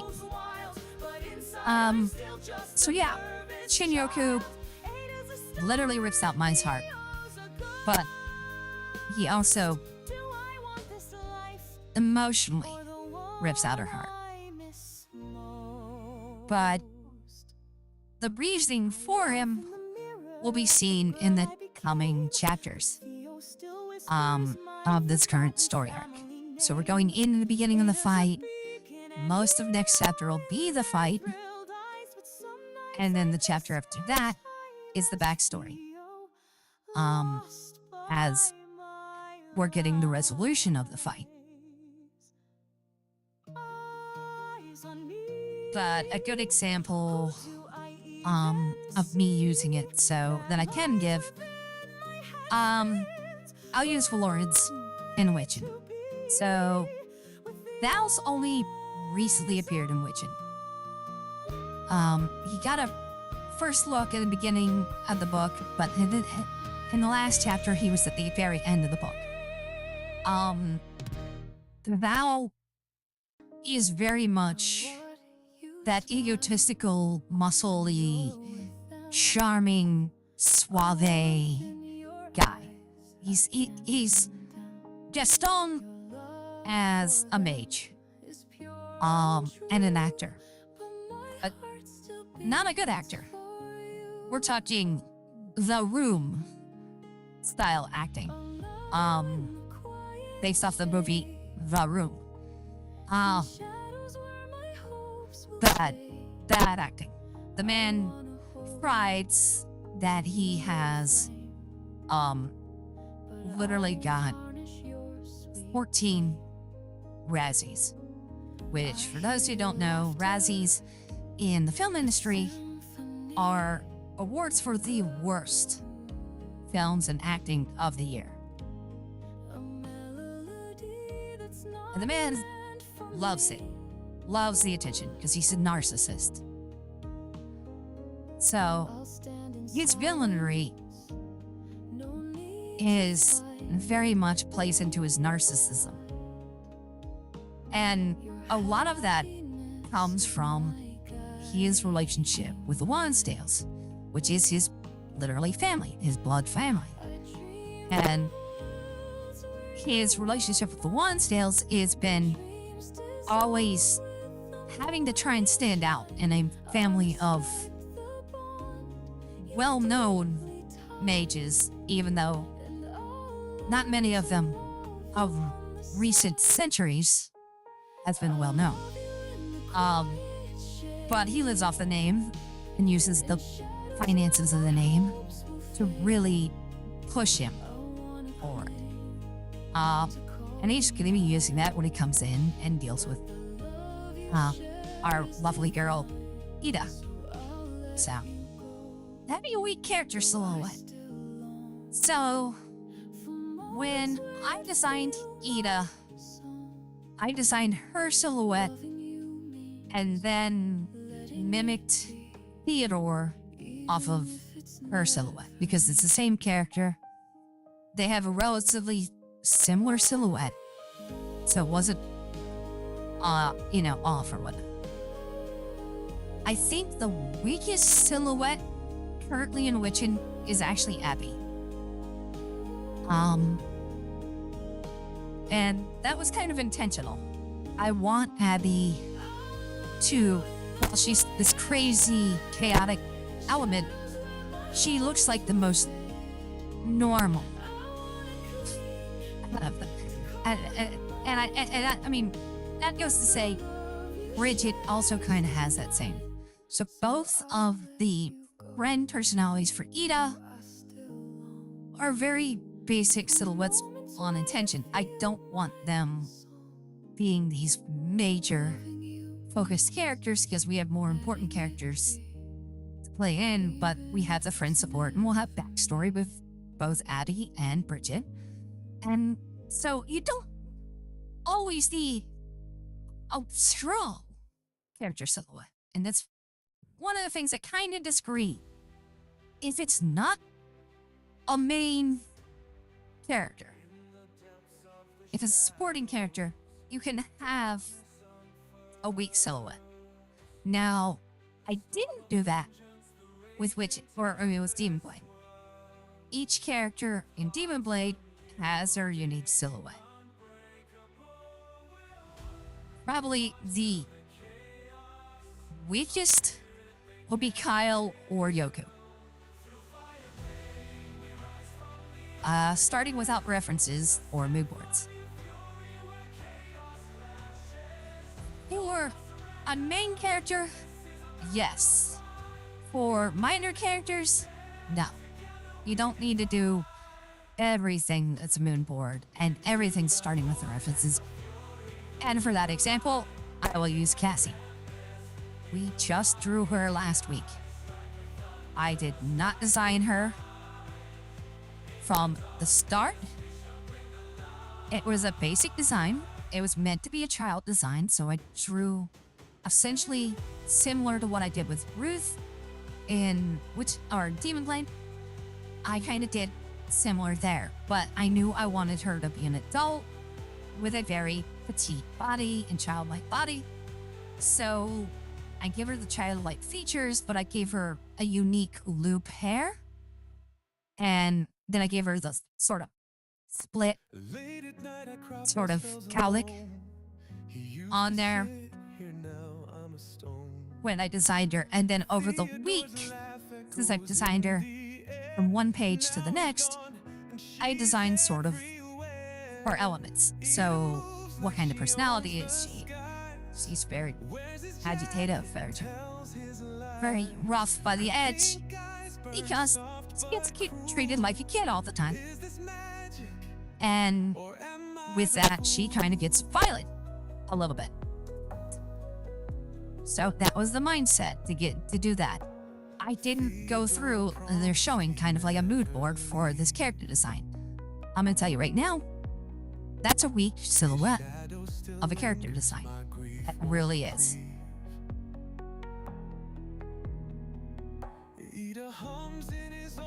Copying a design once used to be a given, but I have to write it here. Don't copy a character design. No. I'm gonna tell you right now why no. Because if you try to do unique all the time and don't base this off of something else, it's gonna get in that uncanny valley. It's gonna fall into that. It needs to have its own personality, its own uniqueness. I wouldn't consider, if I hadn't drawn my all the way back in 97 and designed her and designed Tetsu in 97 and Ino in 97. Given Ino had a design change over the time, but Mai and Tetsu have pretty much been the same design from start to finish. Always the same. I can't tell you how many characters I've seen with the same design as mine. Tattoo, I see similar, but I don't see sort of like the rising spiky hair as much. And then having added the scars on Tetsu that bring out the personality, and of course the design to Tetra, which is just Tetsu with longer hair and boobs, essentially. Yeah. But they're like, oh, okay, don't copy a design. It's fine to get inspired by professional artwork, but to make fan art of your favorite characters. If you want love and respect of others' works, fan art creates work. Okay, so basically they're saying, don't directly copy. And which, yes, don't directly copy a character. Unless, you're using that character for something. I can't tell you how many times Zoro from One Piece appears in other people's work. For notable reason. Zoro gets lost. Going right into drawings. Completely disagree. Completely disagree. The best way I have found to create a character is to sit there and sketch. You sketch out the idea, sketch out things. We did the sketching earlier. That's what I do when I design a character. I literally sketch the character out and just be like, maybe this will work and maybe this will work. And sometimes I have to step away and come back to it in another day or another hour or minute. It doesn't matter. If you're not sketching out the character, you're not gonna refine the character. So I completely disagree with going right into drawing. Because all of this that they're doing is secondary stuff. You don't need a name. I didn't come up with a name for Ida until we were live on stream. I didn't come up with an age for most characters until certain points. Gender. When you're showing it, yes, you might want to know if it's male or female build, but that doesn't necessarily mean their gender is that way. You could have a very boyish looking girl or a very feminine looking guy. It's not unheard of. Personality traits, secondary. You don't even need to have that for characters. I don't have personality traits for a lot of the characters in the Witcher. I really don't. Likes and dislikes, I definitely don't have that for anybody in Witcher. Not even Ida. Fears, not at all. If you're gonna be working a long time, like in Demon Blade, yes, I have likes and dislikes and fears for the main cast. So Tetsu / Tetra, they fear bees. Why do they fear bees? They were once stung. Well, not stung. They once had to deal with a Japanese hornet. And if you've never seen a Japanese hornet, those suckers are massive. And the damage they do is lasting. Plus, I added the fact that they're allergic to bees. So, good fear.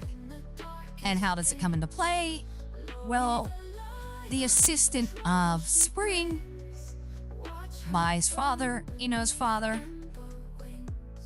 is a fairy that it's designed to be this sort of like proper gentleman, English gentleman, a little bit of extra weight, and is bee themed. Literally, that's the design. He has a freaking spiky, bald head, or bald spot on his head, that I reused that design into Theodore slash Ida's father. Now, the difference being, their father, the hair can move around and do things. So it's just something stupid and quirky as a joke. Where are they? Where are they from? At that point, hobbies and jobs, unless that's prominent to the story you're creating, it's not necessary.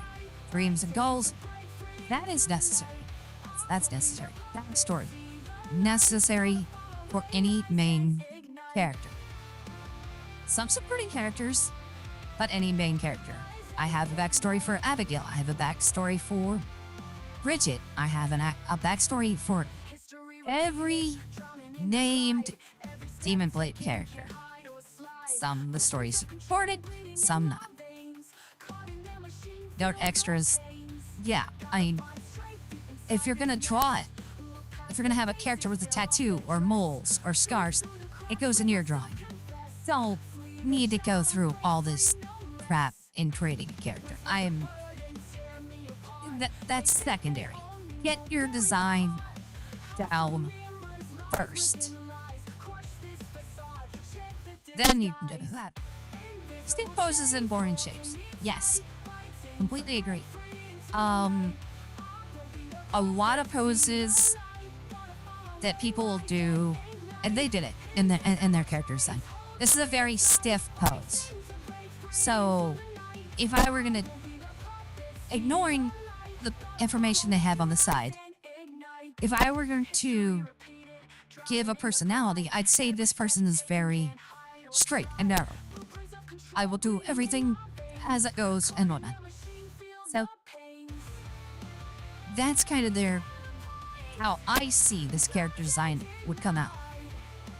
And so when you draw them, they purposely would be drawn stiff poses. But for a main character, that's a bad idea. It's always a bad idea to do stiff poses. So I would do something a little bit more dramatic, especially when I'm introducing the character in a story or first character appearances or whatnot. Always, give it an exciting look to it. And they're like, okay, anatomy. Yes. One of the biggest whys in character design is head tall. So the concept is such and such character is so many head talls. And you use this head as sizing. So if I were to use this character's head as a reference, we'd have 4 heads, 4.5 maybe, heads tall of this character. That would be their height, according to this.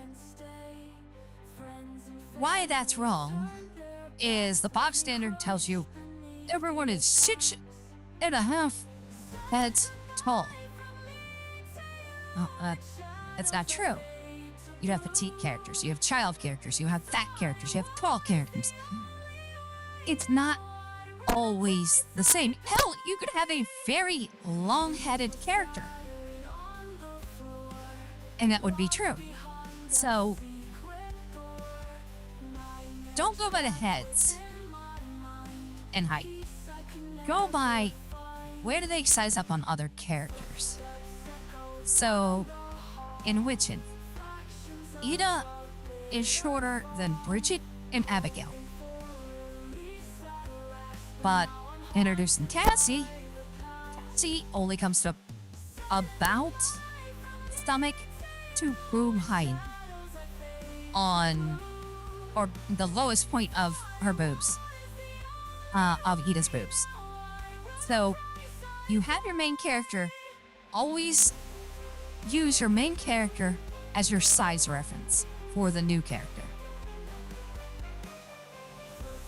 And I do it in Demon Blade too. Ina's the shortest. Tetsu's the middle / Tetra. Their height still always stays in the middle. And Mai is the tallest out of the main three. Kyle is taller than most, probably about an inch taller than Mai. So if I'm going to draw the four of them, Kyle would be the tallest. Tetsu/Tetra would be about maybe nose to neck height with Kyle. If I were going to draw Tetra and Kyle, and I do it all the time, whenever I draw Kyle flirting with Tetra, I have them bending over because their height difference. Choosing similar colors for designs. Wrong. 100% wrong. You can use similar colors for the design. If you're going to say, unless you're going to be very monotone, keep some contrast between the elements of your character designs. Yes and no. If you do, and I'll use, I can't use my own references because both my references have colors assigned to characters. The design for Kaiju number 8. Every character has a uniform that is the same look, same style, the same color. It is a uniform color. So that is what breaks this concept right here. Uniforms. If you had a static uniform used throughout the series, or throughout what you're creating, then the color is static. Now, the difference in Kaiju number 8 is character hair colors, design, the physical design of the character, and colors used in, their hair, or a little how they wear the suit, or if they do any quirks with it.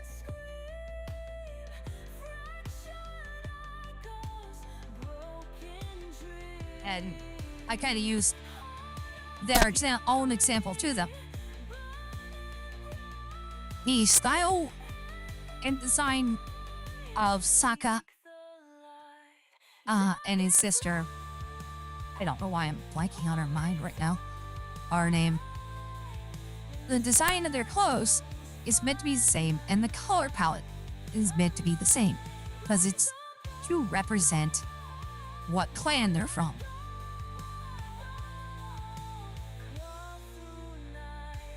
Giving up on character design. Yes,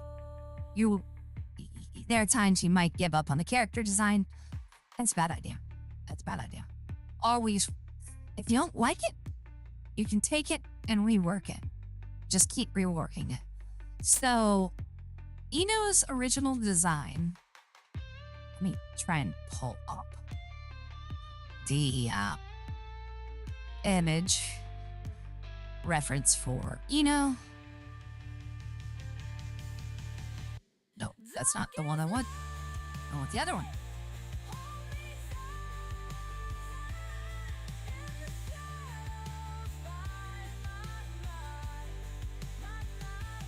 I just opened the one I didn't want. Again. Info. There we go. All right. So let me pull this up. See it? I'm going to zoom in. This is Ino's original design. When I did 2013, I kind of played off the original design, sleep lining it a bit. But when I came to the 2015, I kind of wanted to have her have a unique look and convey that she's the small, sort of fairy-like personality. So I made sure to, one, she almost always has a flower of some sort in her design. Be it the clothing, in her hair, a jewelry or something like that. She almost always has a flower. She currently but that's because she's wearing a uniform. Um, but her design was meant to be pixie fairy-like. And so I didn't get that from her designs here. And of course, there was a running gag, and it's gonna keep being a running gag about, not being developed adult. Kind of the same gag I have for Cass and Witchin. But in Nina's case, it's more boobage.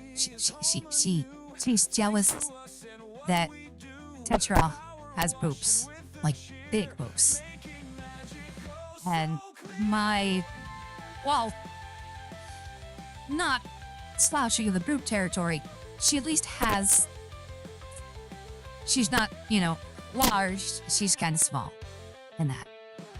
And I mean, I try and figure that with the design. So yeah, again, we see Abigail and Ida, and a perfect use of a silhouette with me introducing Perseus, in which, so let's go back to the talk, finish this one. Bad character design examples. Yes, canon, really bad design. I don't know what they were doing. It looked ugly from the get-go. Never liked that one. Barring Nikki, I disagree. I completely disagree. So they're like, oh, the weird portions of the character. No, the idea is to be weird at times. And it's one of the reasons why a lot of people don't like One Piece, because they don't like the art, is he draws characters of real people, but he exaggerates the form. And way too much detail. I mean, there's the whole belts and chains problem for a long time. So yeah. So that's done toward these design elements, and yeah, some right, some wrong. It depends on what you're doing. And if you're going to write a story or have a story, think of your story first. Design your main character and build from there. You get out there and draw it first if you're an artist. If you're a writer, then maybe, write a few things. We're gonna do a little bit of work on the 11 Kingdoms for the rest of the night. So if you want your design to essentially be one, unique, but at the same time understandable in the world that you create. So if you have an outlandish character, you can have a very simple designed character. So we talk about silhouettes. Luffy silhouette, while very, notable, very bland, very basic. Same as Zoro a little bit, and Nami. So there, and Sanji, Usopp's unique. When you go into, more designed characters where you have bitter builds and strangers, so like Kaido, you have like this huge buff dude that's supposed to be a representation of Genghis Khan, which is what he's based off of. Blackbeard, and he gives him this very sort of rough, sort of use of teeth. He made his villain have bad teeth, and beady eyes. And the best way to do beady eyes was to do circles, for beady eyes.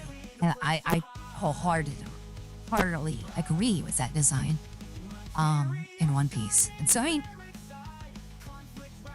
the rules that the individual is going over is not hard set rules. So it's never say no that you have to do something 100% the way somebody else does. Be, explorative in your art, in your drawing style. So, what I'm kind of doing in the illustration here, Fawn is known to have a very, her design, and I explain it in the book. Her design is to be a redesigned sort of MMORPG sort of fighting version of Snow White. So I wanted to have her have very pale skin. I gave her green eyes because I felt they kind of worked really well with the dark hair. She does have purple in her hair, and we'll get into that. But right now, I'm kind of just giving hair the look of hair in here. So right now, when I drew this, I kind of just did a very static black, just straight white color. And you don't ever really use straight black. And kind of covered this before on art tips and whatnot. And the reason being is it's just not a good look. It really washes out everything if you go straight black. So one of the things that's going to happen as we design this hair and redesign it to make it look more realistic, since this is an illustration, we need it to kind of have the look and feel of hair. But I'm gonna put blue tones and purple tones into Fawn's hair to really bring out the hair. But at the same time, right now, I'm going over and doing these little strands on the edge in black. But I'm using a airbrush black, so it's kind of gonna go gray and give a soft, but it's gonna give that element of, okay, the hair's functional. It's not just a solid block like I drew at the beginning. So I've got a little bit of a dark blue, and I'm gonna kind of come in here a little bit, bring in your slope. I'm doing this on a separate layer from the black. So we still have the black as a base, and I can work this hair without having to interrupt or affects the main drawing as is. Now, what you can't see too well, because it's hard to show unless I zoom in, her eyelashes I did earlier with the purple, the blue, and the grays, and a little bit of brown mixed in. So it's a nice little element. Had to apparently put in the eyelashes and not make them straight.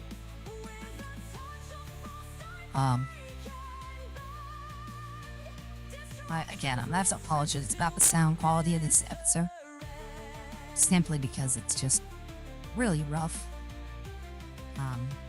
Until I can get some correction made, it's gonna be that way. Which I should have done by Friday. I mean, it's not like I gotta go buy the thing. I already have it.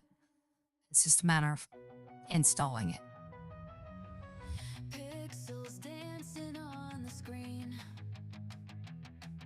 So, Fawn has these little strands a purple. I need to do beads in these hair. That's kind of why I wanted to have these key strands here and there. But I mean, it's canonic. She has these beads in this hair, to represent, her design.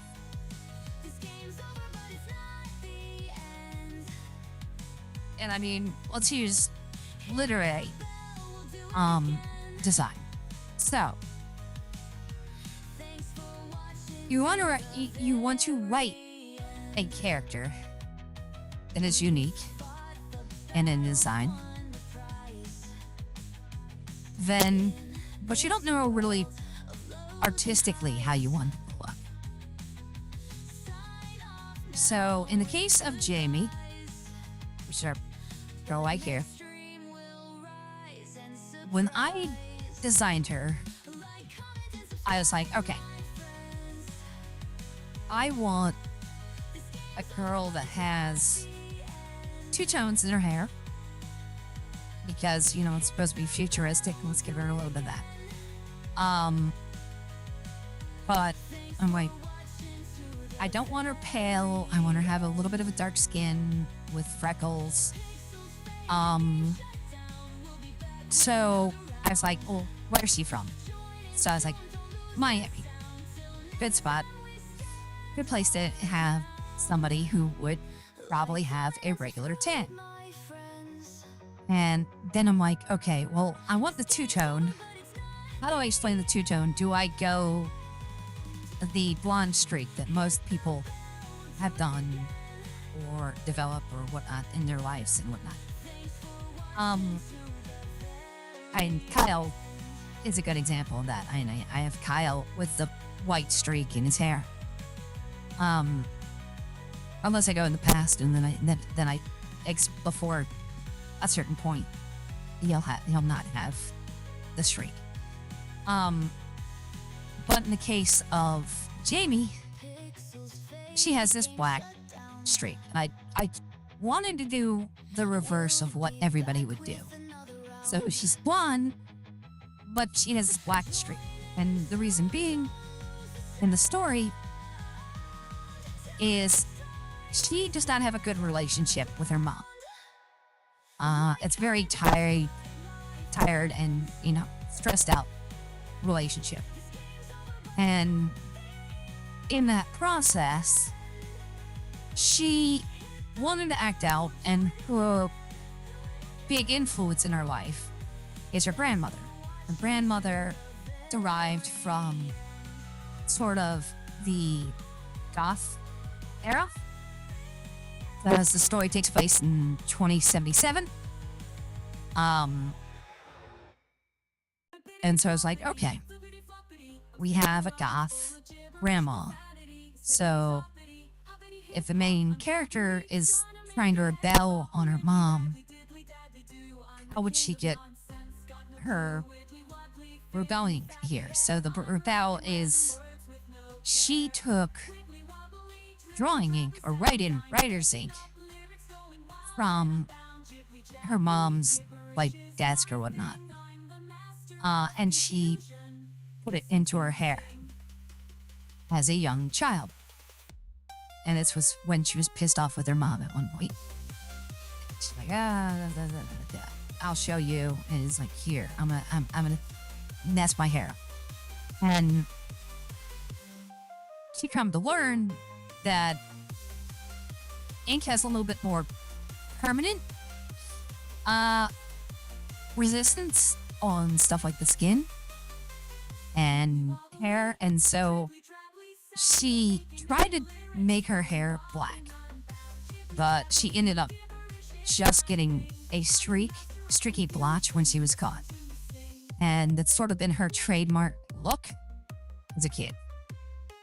And she carried over to go into her college years, and she begins the story fresh out of college, looking to start a new career. But she still has that streak. It's her trademark, her mark. So that's how I literally created a literary character design. I came up with the streak of the hair, and how it would come into being and why it would come into being, and a reason for it. And so when I came to drawing her, I was like, okay, hair's normally blonde. She's gonna have a black streak. Do I want it fully black? No, it needs to be a bit bluish. I might darken the one as it is right now. But since we're focusing on Fawn, bringing out her personality, bringing out the blues and the purples and the black hair. Giving the main character her that black hair she wanted as a child. So it shows a design that she carries over into her adulthood when she designs the character Fawn.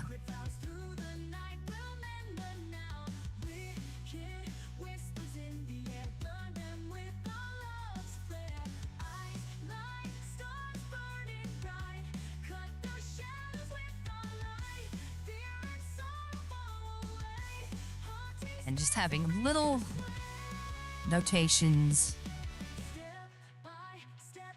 and it's a very simple technique. So all I'm done with Fawn here in her hair is so we have the base. So I'm in the get this. We have the base black. Then I took the hard airbrush, and the reason I want an airbrush over a pen or a water brush, whatnot, with this digital drawing is I want that softening edge, so it's not a hard edge. I could probably achieve it with pencil tool, but I cannot do it with the ink pen.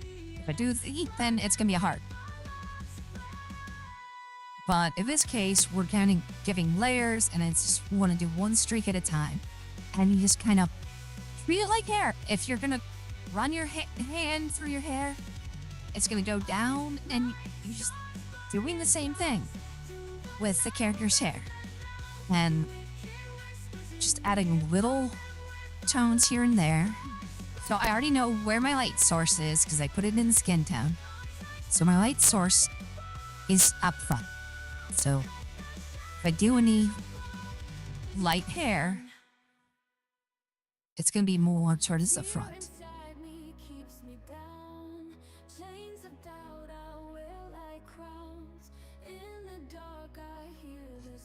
And there's certain elements you want when you're doing an illustration. Pay attention to. I mean, you can always kind of go back with this brush tool, and we're doing it on separate layers simply because we don't want to poison what we've already drawn.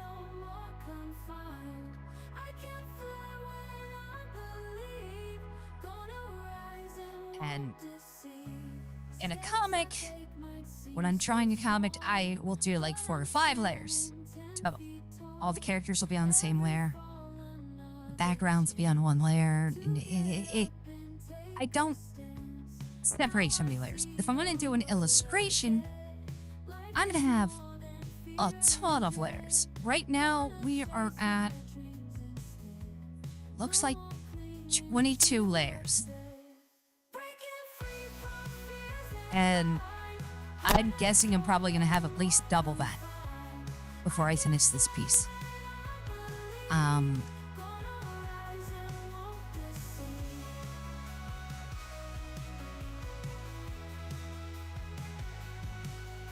And it's just simple illustration. So, I mean,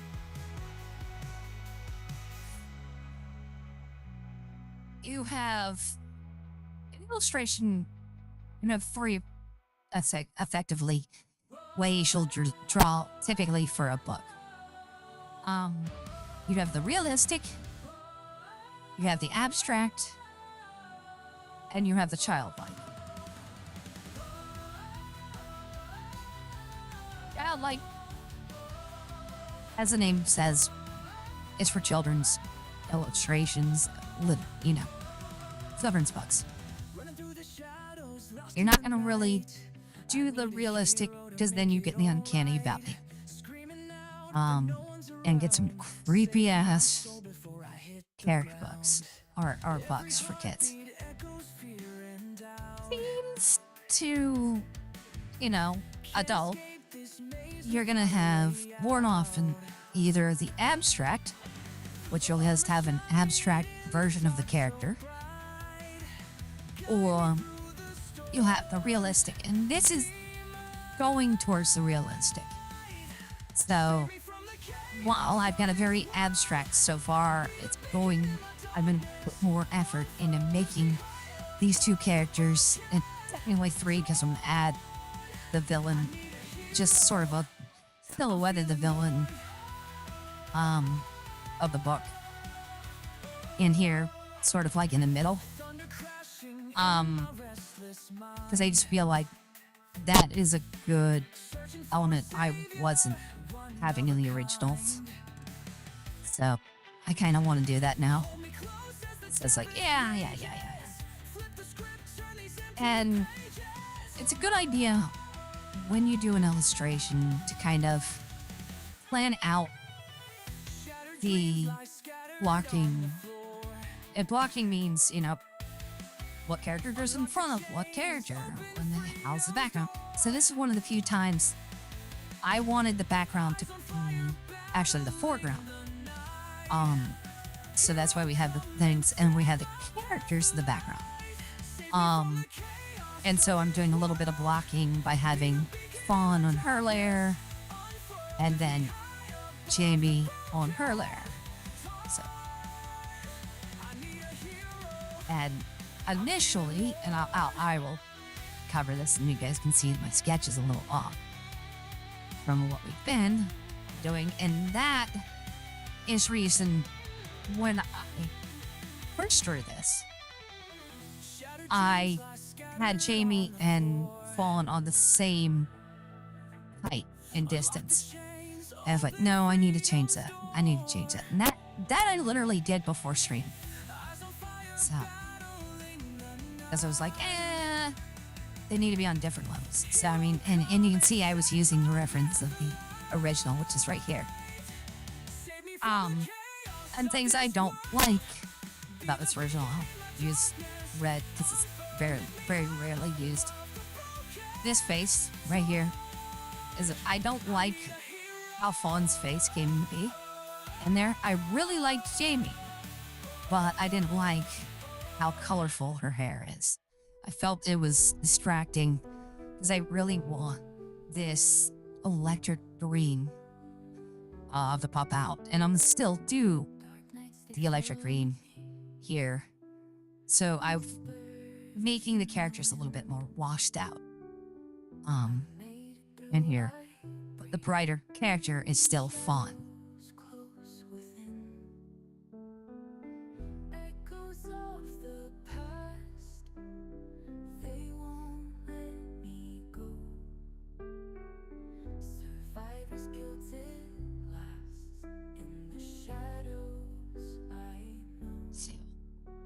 Make sure I'm on here. Yeah.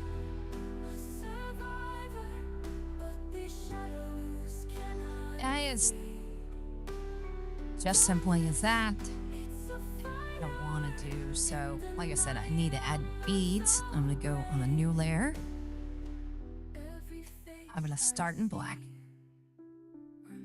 on the beads because I can work the shape out a little bit. So what I'm going to do.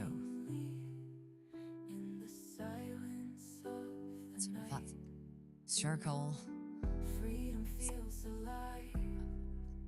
cylinder, circle.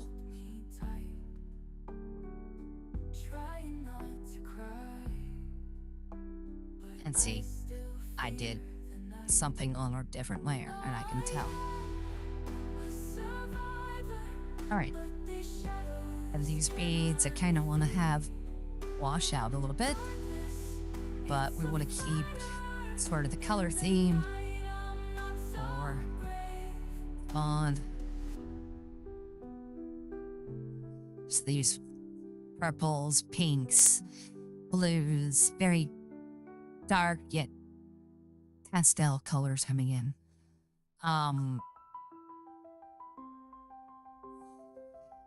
And then Jamie is very yellow, a little bit of blue, but red and grays. Meant to be sort of this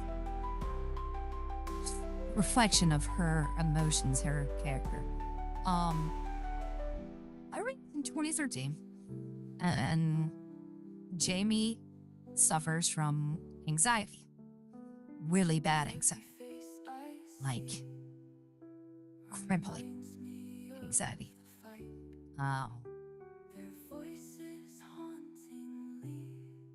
So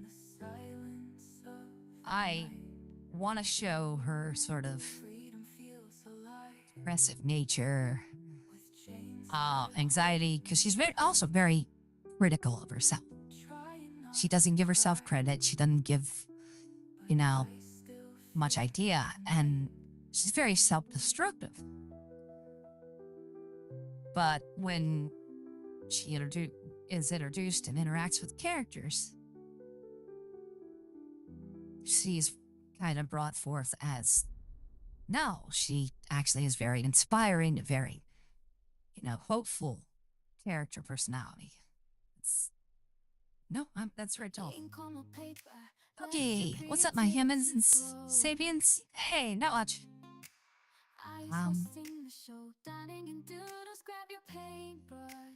Using AI for the voice because Mike is bad. Really bad. I've already had to fix it once. On stream.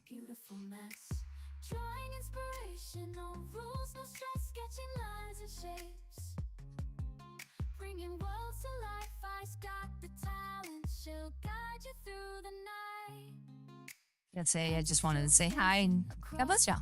Thanks. Welcome. God bless you. The AI is impressive, by the way. Thank you. It is one of the better programs. I had to pay for the AI.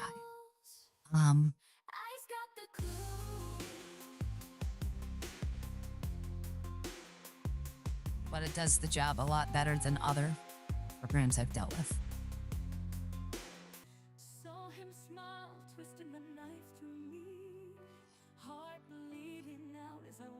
So we need to get back to our subject at hand.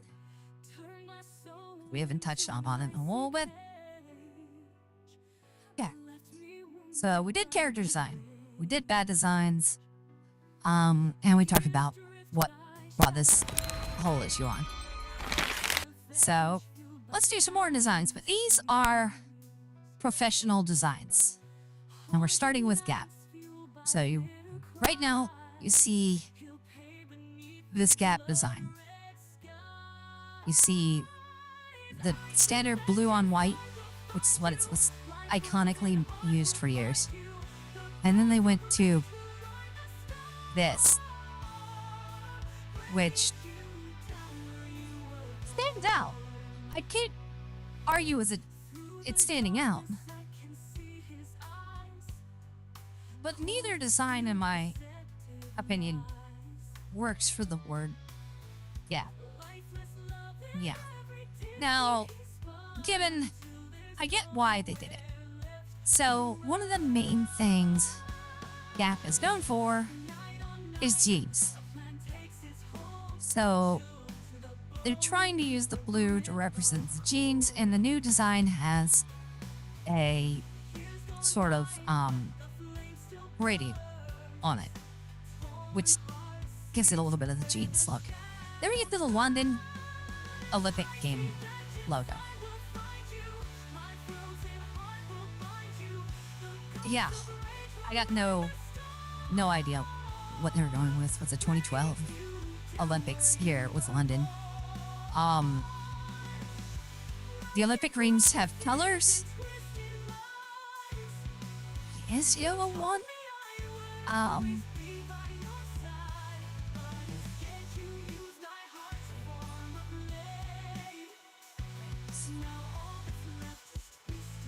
Okay, yellow is one.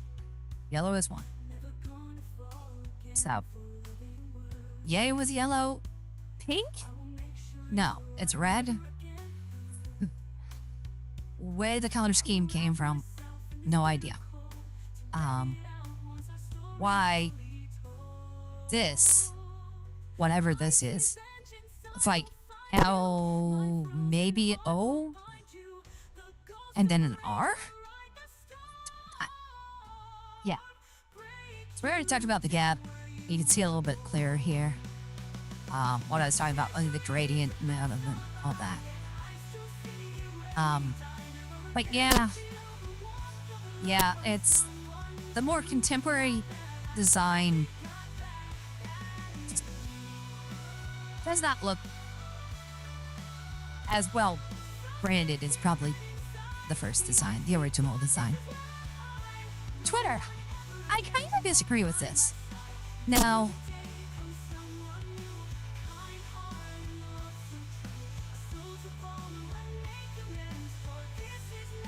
check. All right, we're back. Lost the audio again. Cannot touch the mic at all without messing with the mic. So, yeah, we have a fatter design to a thinner design. I don't feel it is that bad for changing it to X. I think it's a fairly decent design. Over the Twitter bird, though, yeah. I know Elon likes X's. And more ways than one. But the Twitter bird was probably the best graphically designed logo out of social media at the time.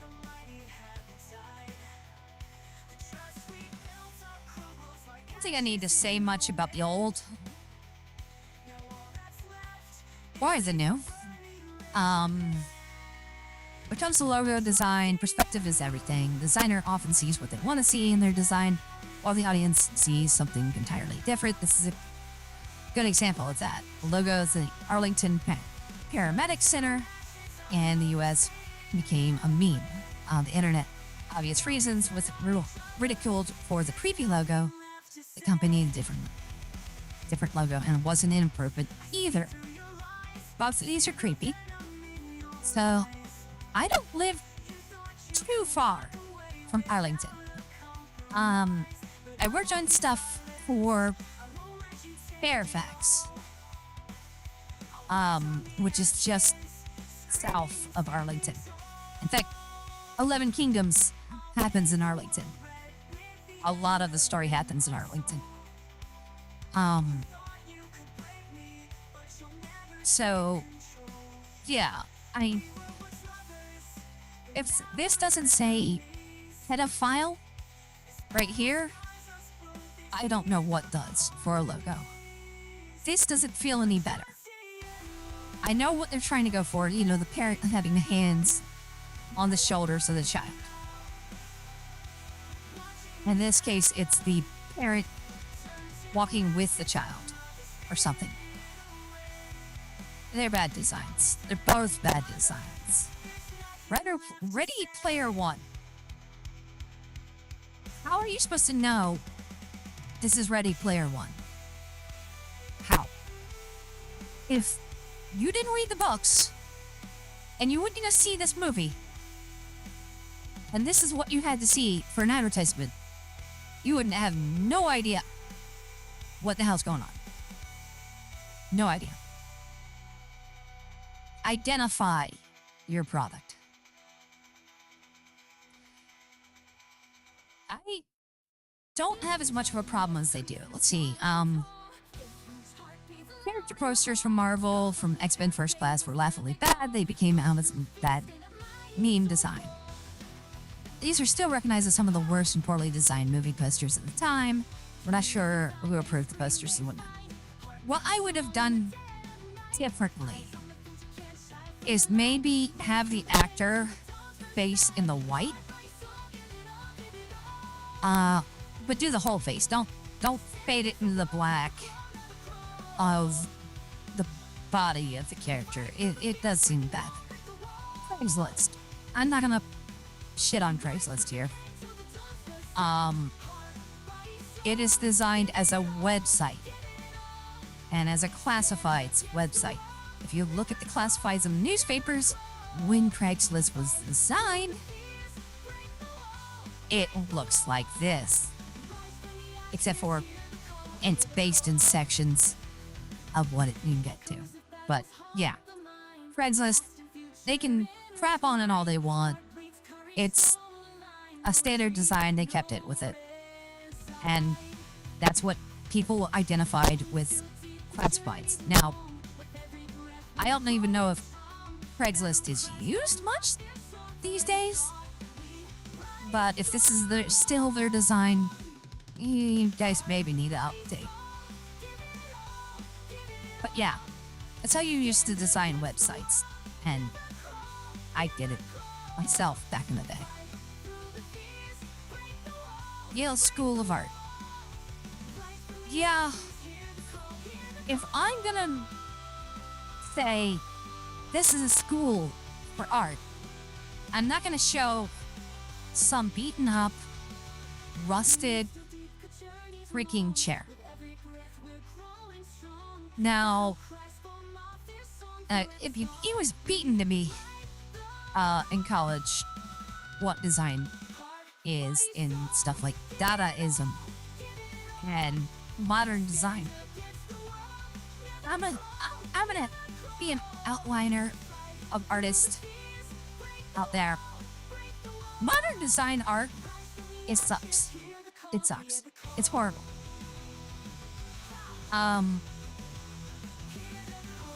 It is idiot art, in my opinion. Literally idiot art.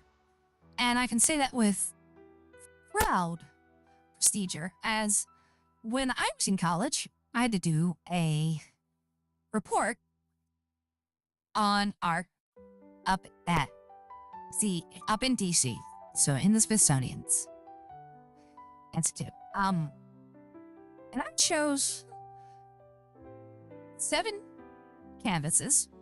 It's literally the title. That sits in the National Museum right around the cafeteria. It is literally 7 white canvases. That's it. There's no paint on them. There's no drawing. There's no difference in canvas. It is 7 blank canvases. And it is in the National Museum for the United States.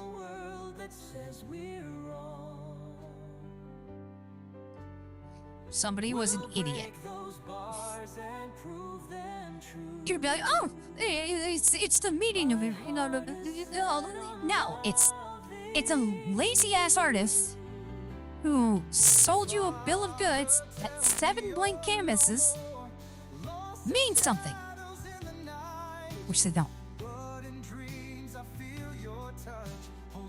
Waste of government money. Better news. Reddit is no better, okay? It's a poor design, yes, but it's meant for you to click on the latest article and load the story. And not everything is gonna have images. And I'm a little more forgiving. Yes, the web design could be improved,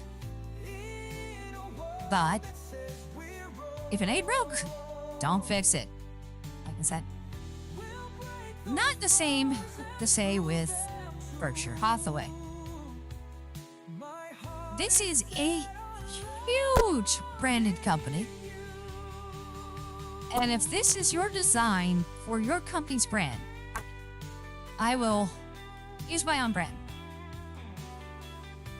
I am going to show you a site I designed that I have not touched in a few years. Outcast darkness on our path, trying to tear us apart. This is how a site should look like these days. So I have videos, which seriously need an update. Seriously need an update. I need to update comic here. And I need to update some of the art here. So you can see one of the 11 Kingdoms and designs back in the day. So, hey, this at least was at the end of chapter 6 is when this came out. Not even chapter 7 of Demon Blade, because it's got the homecoming artwork. But I make it look interesting, and then you have your socials here. You can all click here, and I need to up those. And then we have our, navigation on the website. I can go to different sites, so we can go to like Demon Blade. And I'll open up Demon Blade and how that's designed. So, and I spend a lot more time on Demon Blade and Witching page. So they're designed so you can actually read the issues as they're coming out on the page. If you want a back issue, it's right here. So it's not any of the older issues, the older series, as I said, recently released, right here. Cast, right here. And then we have stuff like the about and all that. I designed it to be this way, and we have the Sea Mice theme that goes on the books on the website. So it's all there. We the only thing we really added, you can't see much with, is the Demon Blade soundtrack album. That is the old choice. I need to go back and change these songs. So a lot of these are the songs that either did or did not make the list. Most of them did. So, and it's the same with Witchin. If I go to Witchin, so Blade become a sponsor. So we have, I guess, no, I don't have a link for Witchin. Huh. I get a link for Witchin on here. So, okay. That's how a website is supposed to look these days. Not this. This is a bit of a mess. Especially for Berkshire Hathaway. We'll buy more terrible designs. We're kind of end out with this. Why do you have the name twice? And it's so staggered. It's not even on straight. Why do you have a sign within a sign?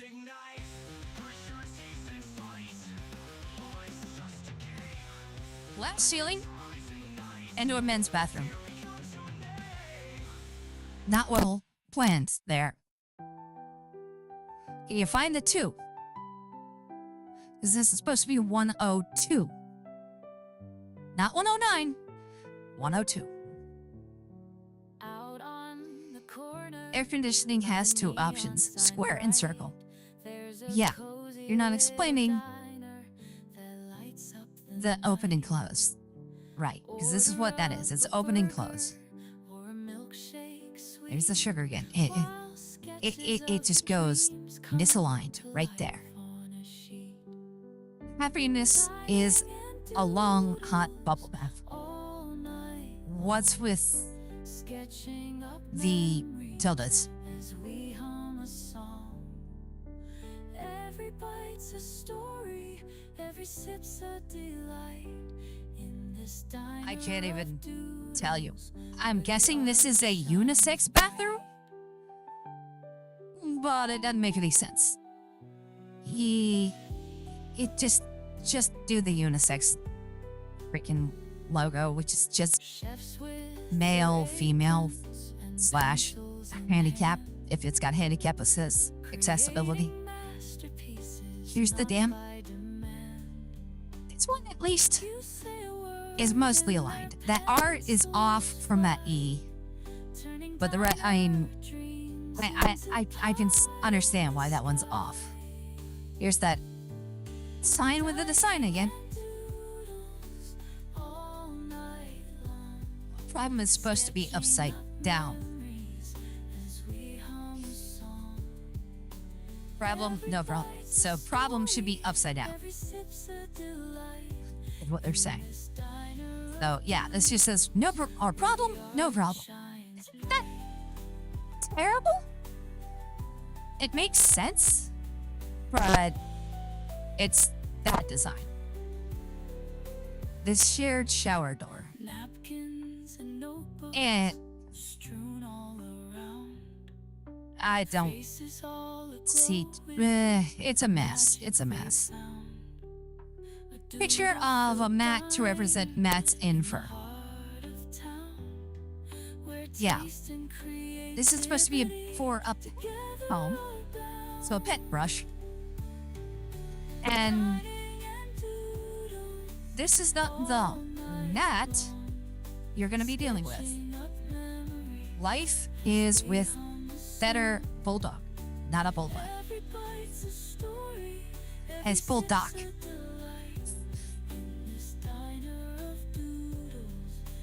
At night, this window allows people to see into other stalls. Not a smart move. Getting locked up. Yeah, lose the finger. Or and there's no idea what this really is meant to convey. Connect the dots to see mochi. Well, you've already connected them. What? I mean, what's the kid supposed to draw? It's connected. And it has segmented connects, but it's still connected. Fast kids or Faki STDs. Your choice.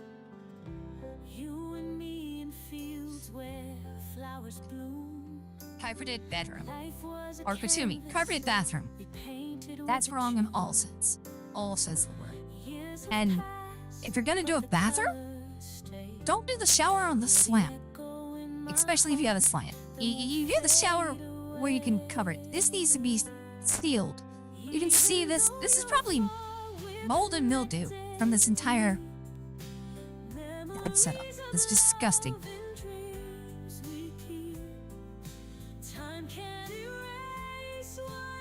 Science. But it's saying MSNBC.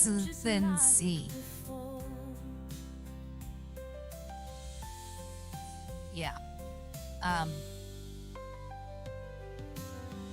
Is it?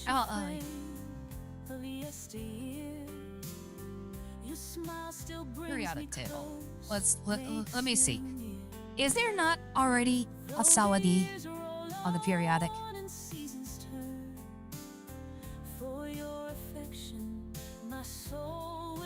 I guess not. I guess not. There's ER and ES. So, yeah. Don't use the periodic table completely. Do you like Breaking Bad where it's like 2 letters or so? Just that idea. Bad idea for that. Panic button is so big you can't have it in your pocket without setting off your alarm. So I explained last week that my car had to go in the shop.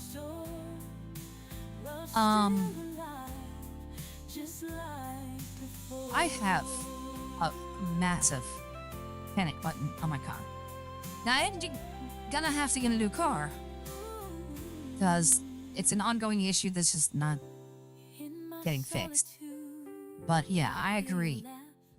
Don't make the panic buttons so prominent on your default. It's just a bad idea. I don't even know what this is. I can't. It's Chicago. Nectareth? Chicago? Uh, yeah. I don't know. I have no idea. If I can't read it as a designer, then it's a bad idea. Don't do that. If only a slice looked like a letter. Yeah. No one could think of how a pizza slice could look like an A. Or a V in this case. So you get Pizvop box.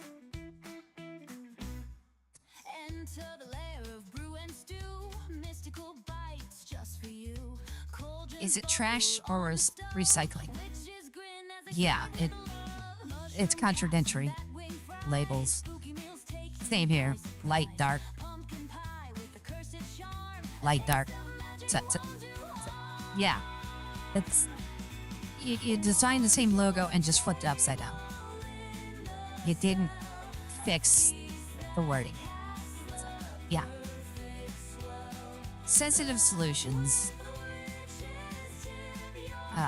Ace of something. Yeah, it's an ace of diamonds. It's recognizable as an ace of diamonds. For an earring, I'm not gonna jump down the throats for that. When you're my place.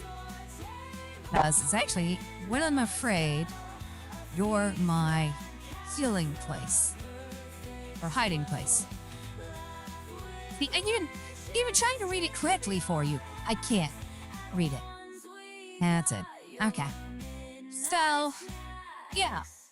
We're going to be changing things up a little bit. We're not going to be doing our request drawings anymore, unless a Patreon sponsor does it, or wants it. If you want us to continue to using AI voice, even after we put the good mic on, let me know. Let me know. Because it's not that bad. I got it to work and read my words a little bit decently, as long as I talk decently, and not stumble over my words as much as I am, or get the spite that we're getting in this horrible mic that I can't touch, or it'll silence the mic. So, that being said, we got a little bit of 11 Kingdoms new cover. That will be the finalized cover. I'm gonna probably mess with the logo a little bit. We're gonna put in some more here as we go. You guys will see this over a couple weeks. While I do want to get the book finalized for October release, maybe. I don't have a hard set. And of course we have Witchin' that we've been doing. We did this panel. There's Witchin' and Demon Blade come out every Sunday on Tappa's Webtoons, Demon Art, my own sites. So embryoarts.com/Witchin' for Witchin', or demonbladecomic.com. Patreon sponsors always get to see the pages early. Preferably a week early, which is what I'm shooting for, more than a week, but right now it's a week. So we'll see what we can get there. And if there's something else you want us to draw of reference, or if you want us to take on a challenge in the future, let us know.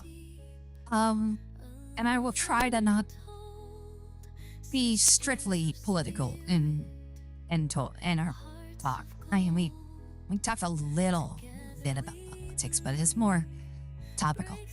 That's what this show is. And I welcome everybody for joining in.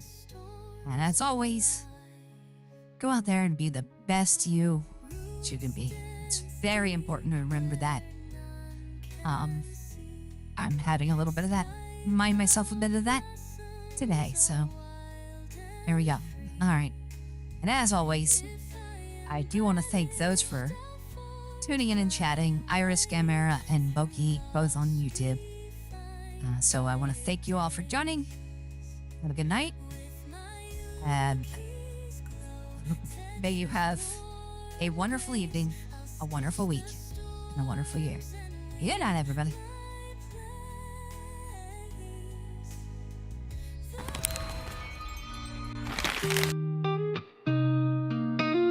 Lights go down streams and thanks for time we spend.